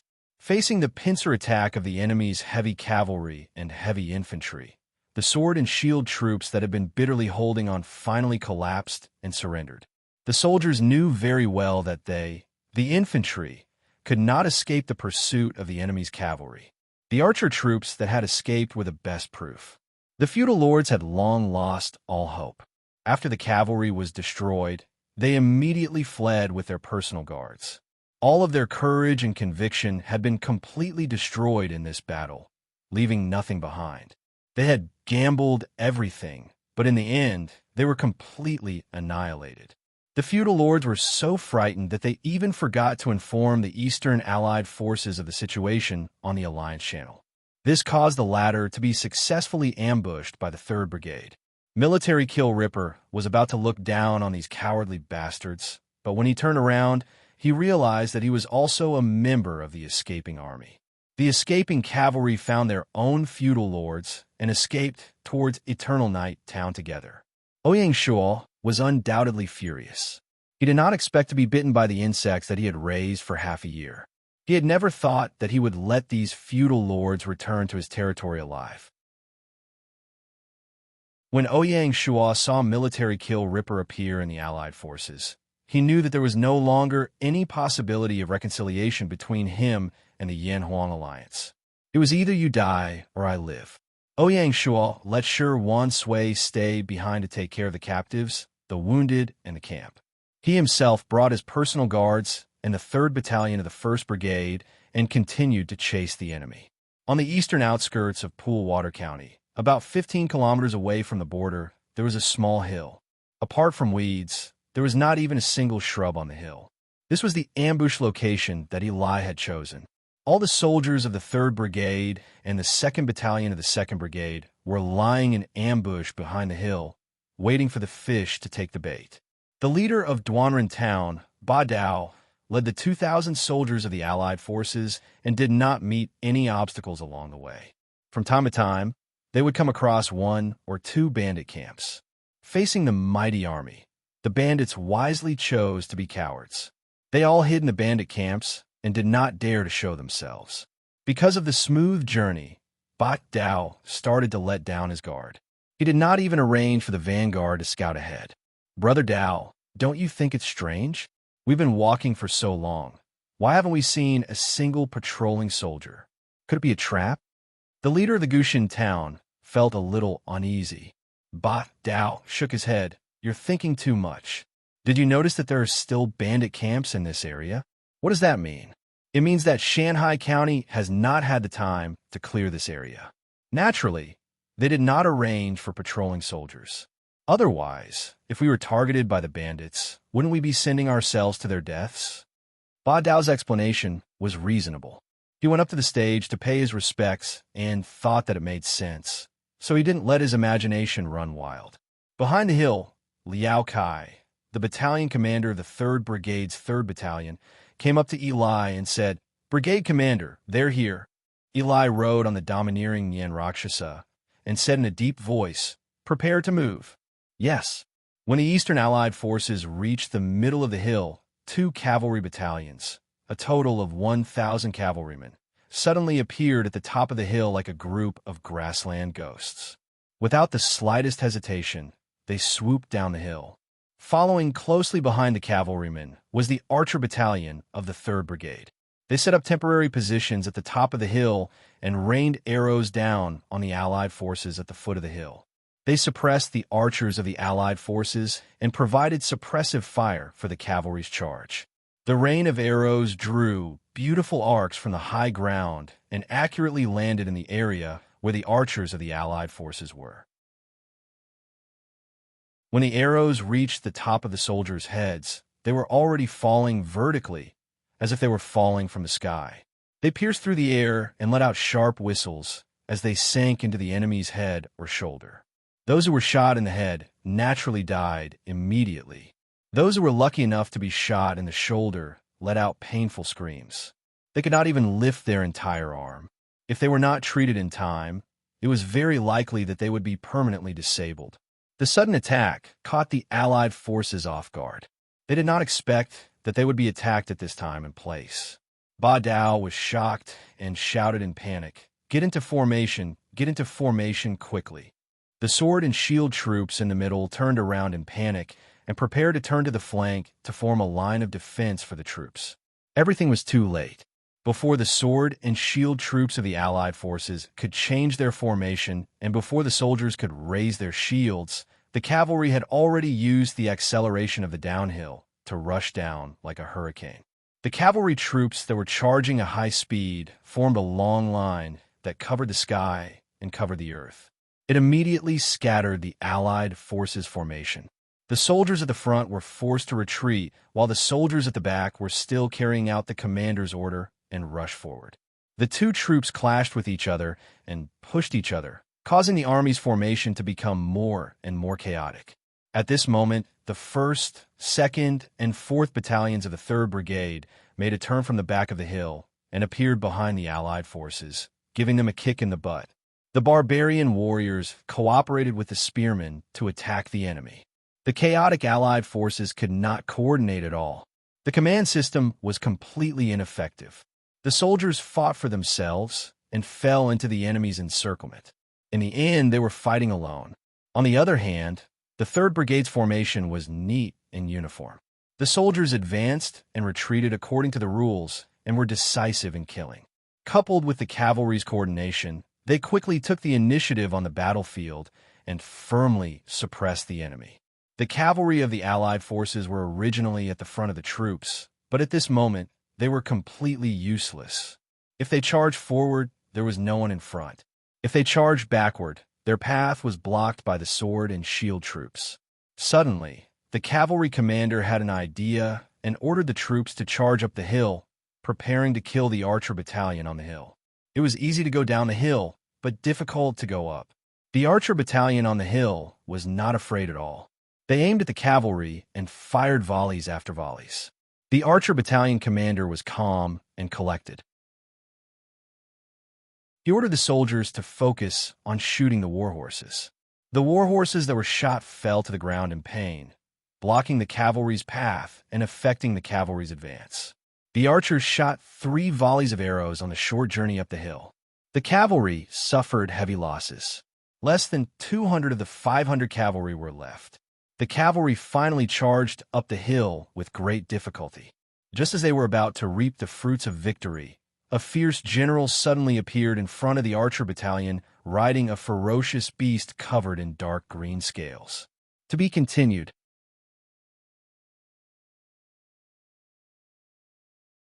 Chapter 2:26. The valiant general that appeared in front of the archer battalion was naturally the commander of the 3rd Brigade, Eli. This was the first time his mount, the Rakshasa, had entered the battlefield. Not only did it not feel uncomfortable, it even roared excitedly. Nien, the pressure of the spirit beast scared the mounts of the Allied cavalry into a panic, and they hesitated, not daring to advance. Eli guarded the front of the formation, holding 2 iron halberds in his hands. He alone could hold the pass against 10,000 enemies. "Little bastard, come and die," Eli roared. He faced 200 cavalrymen alone, but he was not afraid at all. He took the initiative to attack, charging into the crowd and swinging his iron halberds up and down.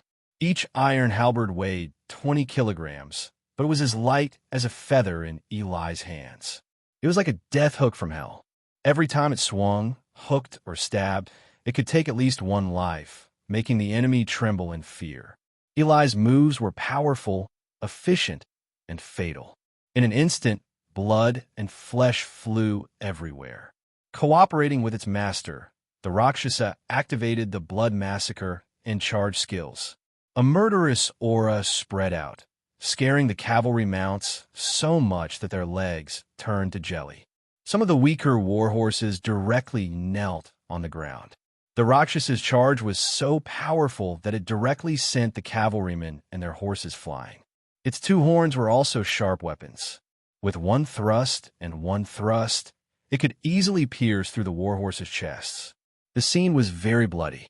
The Allied cavalry surrounded Eli, but they couldn't get close to him at all. Even if they were lucky enough to stab him with their spears, the spears would only tickle Eli's specially made armor. They couldn't cause any damage. Similarly, the Rakshasa was also covered in iron armor to protect its head, joints, and other important parts. As for the other parts of its body, the defense of the Rakshasa's dark green scales was completely comparable to the armor of the infantry. Sharp attacks, impenetrable defense, and a ferocious evil beast. The combination of these 3 was a symbol of invincibility. 1 man and 1 mount instantly turned the small mountain into an endless hell. Blood flowed down the slope, forming a small stream of flesh and blood that slowly flowed down. In the green of the slope, a gorgeous red was forcefully drawn. Such a shocking scene made the 3rd Brigade's morale even higher. The commander's might deeply stimulated the soldiers' adrenaline. Everyone's blood boiled as they fiercely attacked the enemy. On the other side, the already weak Allied army's morale fell to the freezing point and was constantly on the verge of collapse. Seeing his soldiers being slaughtered, the Allied army's face was filled with despair. He could no longer see any hope of victory. The arrogance he had when he set off was now completely.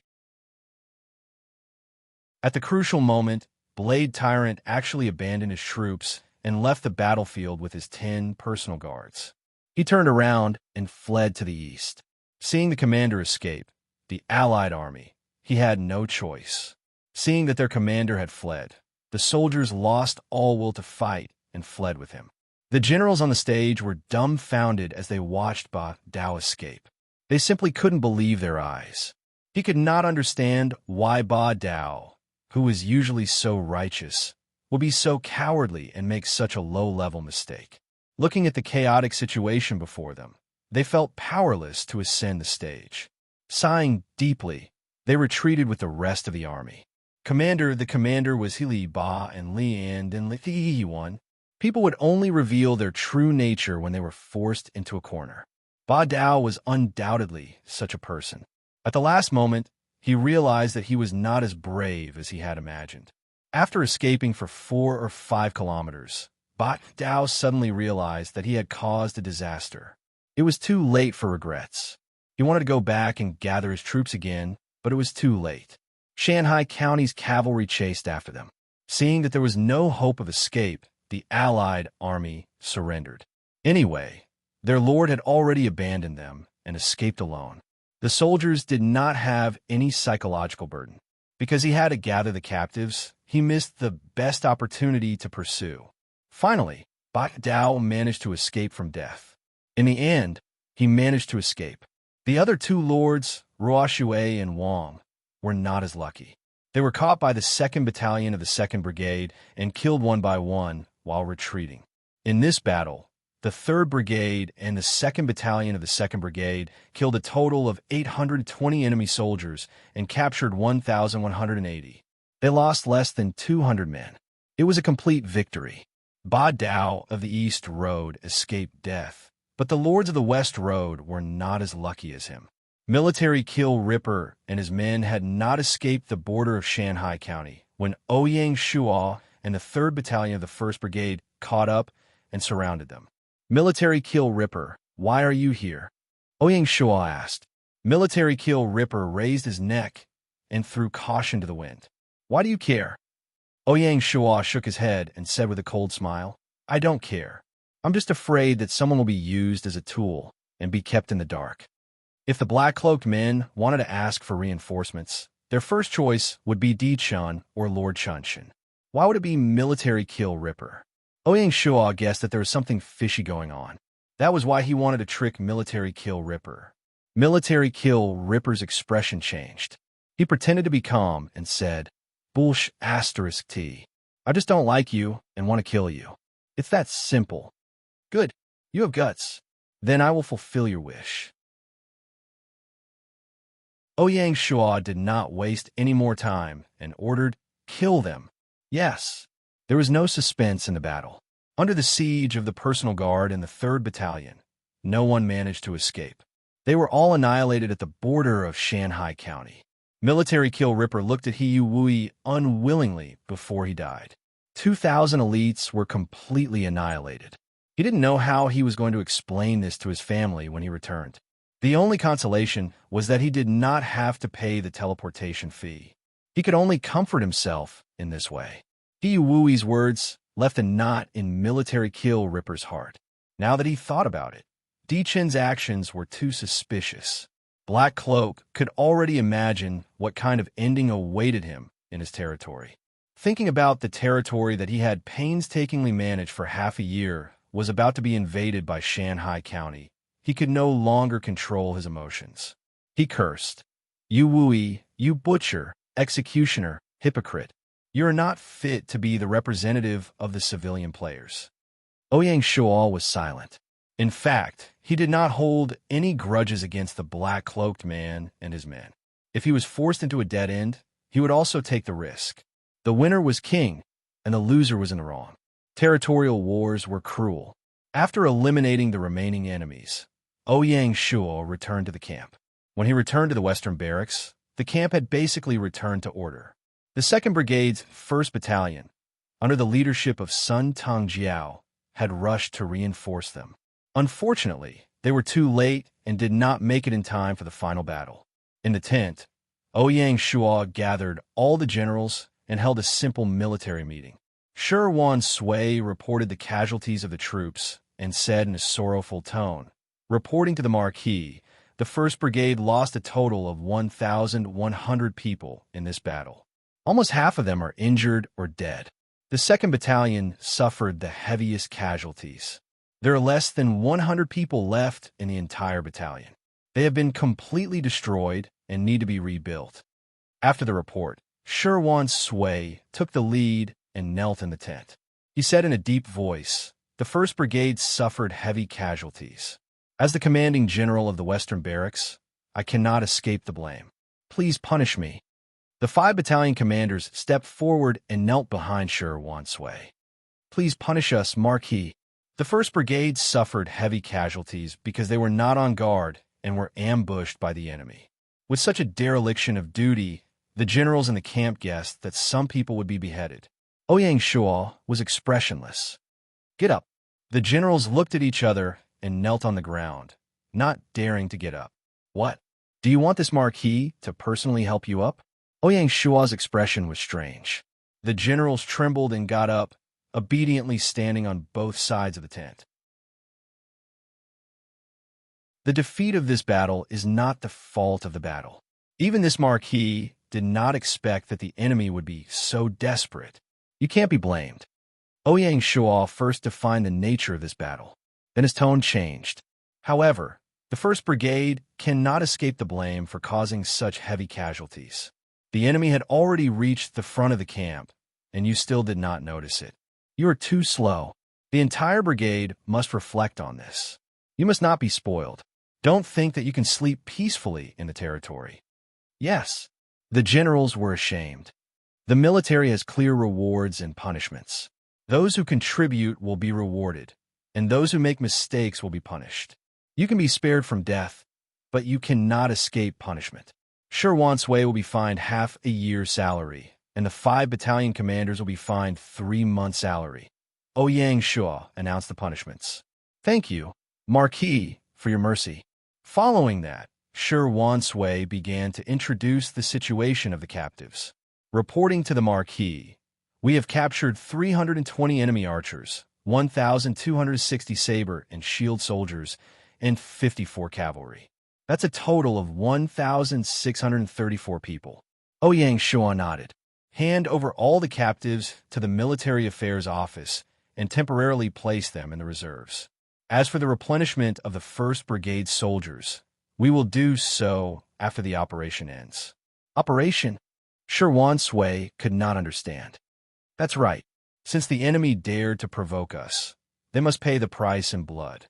Later, this Marquis will return to the headquarters and mobilize Shanghai County City Defense Camp and Divine Strategy Camp to assist the 1st Brigade in destroying Eternal Night Town and Guangshui Town. How about it? Are you confident?" Ouyang Shuo announced his revenge plan. Now that Eternal Night Town and Guangshui Town were empty, it was the best time to attack. Ouyang Shuo did not want to give the enemy any breathing space. He wanted to give them a chance to recruit and train their troops again. Hearing that they were going to launch a revenge operation, the generals of the 1st Brigade felt a raging fire in their hearts. They said excitedly, "Rest assured, Marquis, we will not let you down." Although the 1st Brigade had lost nearly half of its soldiers, they had the assistance of the City Defense Camp and Divine Strategy Camp. They were absolutely confident that they could take down the 2 empty cities. During the war, the military meeting ended very quickly. Ouyang Shuo left his personal guard camp and the 1st Battalion of the 2nd Brigade at the Western Barracks.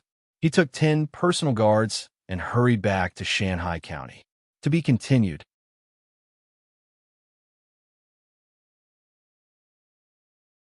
Chapter 227.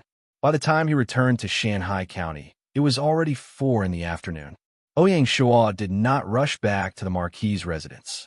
Instead, he went straight to the military office to listen to Gu Hongliang's report. Ouyang Shuo's gloomy mood was somewhat alleviated after learning of the 3rd Brigade's fruitful results. General Eli did not disappoint him. Just this battle alone was enough for Eli to gain a firm foothold in the army and establish his prestige in the 3rd Brigade. With Eli overseeing the Eastern Barracks, Ouyang Shuo felt at ease. Ouyang Shuo instructed Gu Hongliang to place all the captives in reserve. In this battle, the Eastern and Western barracks had captured a total of 2,800 soldiers. These captives were regular soldiers and did not need to change their occupations. Ouyang Shuo naturally would not waste them. When the time was right, he would transfer them to active duty. Ouyang Shuo then informed Gu Hongliang of the Western Barracks military operation and got the military office to cooperate with him. Commander Gu, pass down my orders. Ouyang Shuo continued to issue military orders. Order the 2nd Brigade's 2nd Battalion to immediately report to the main camp.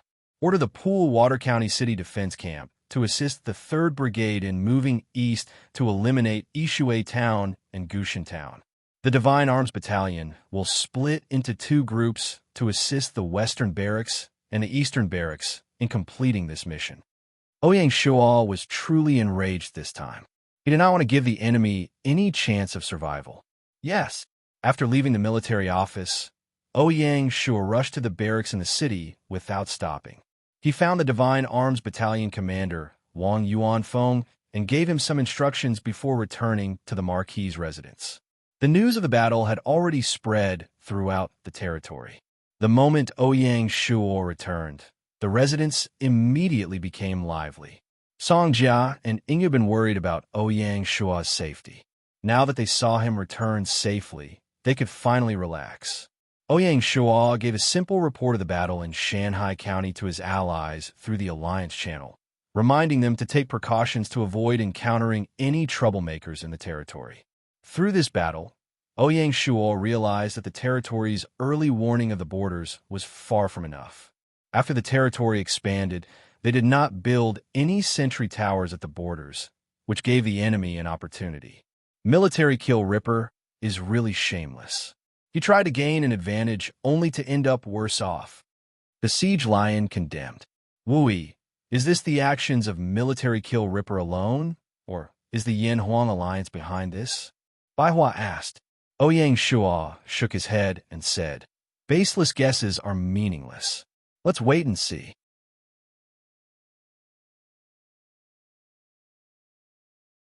Reward: 200 merit points.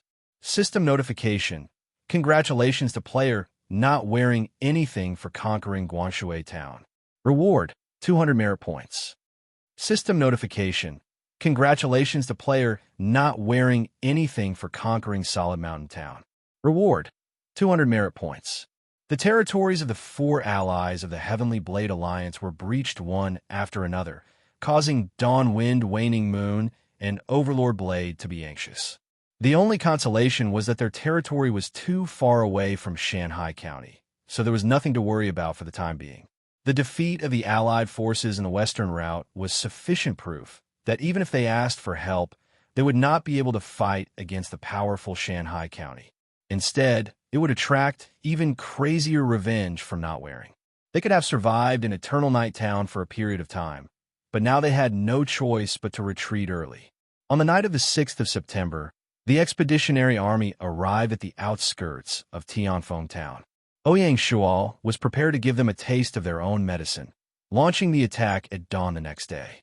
At 5 in the morning the next day, the sky had just begun to brighten, and the fog had not completely dispersed. The air was moist, and as time passed, water stains slowly formed. The outskirts of Tianfeng Town were quiet. Even the most diligent farmers were still sleeping. Not a sound could be heard.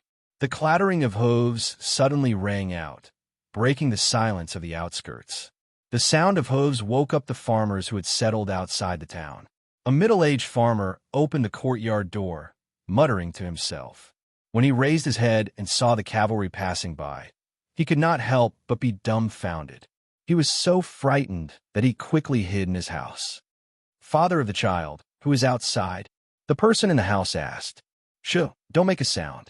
The farmer was shocked, and he said while trembling, Army, an endless army. Looks like we have to wander again. Sigh, it was not easy for us to settle down. Why did we encounter such a thing again? My husband, let Sir Lord worry about the war. Who knows?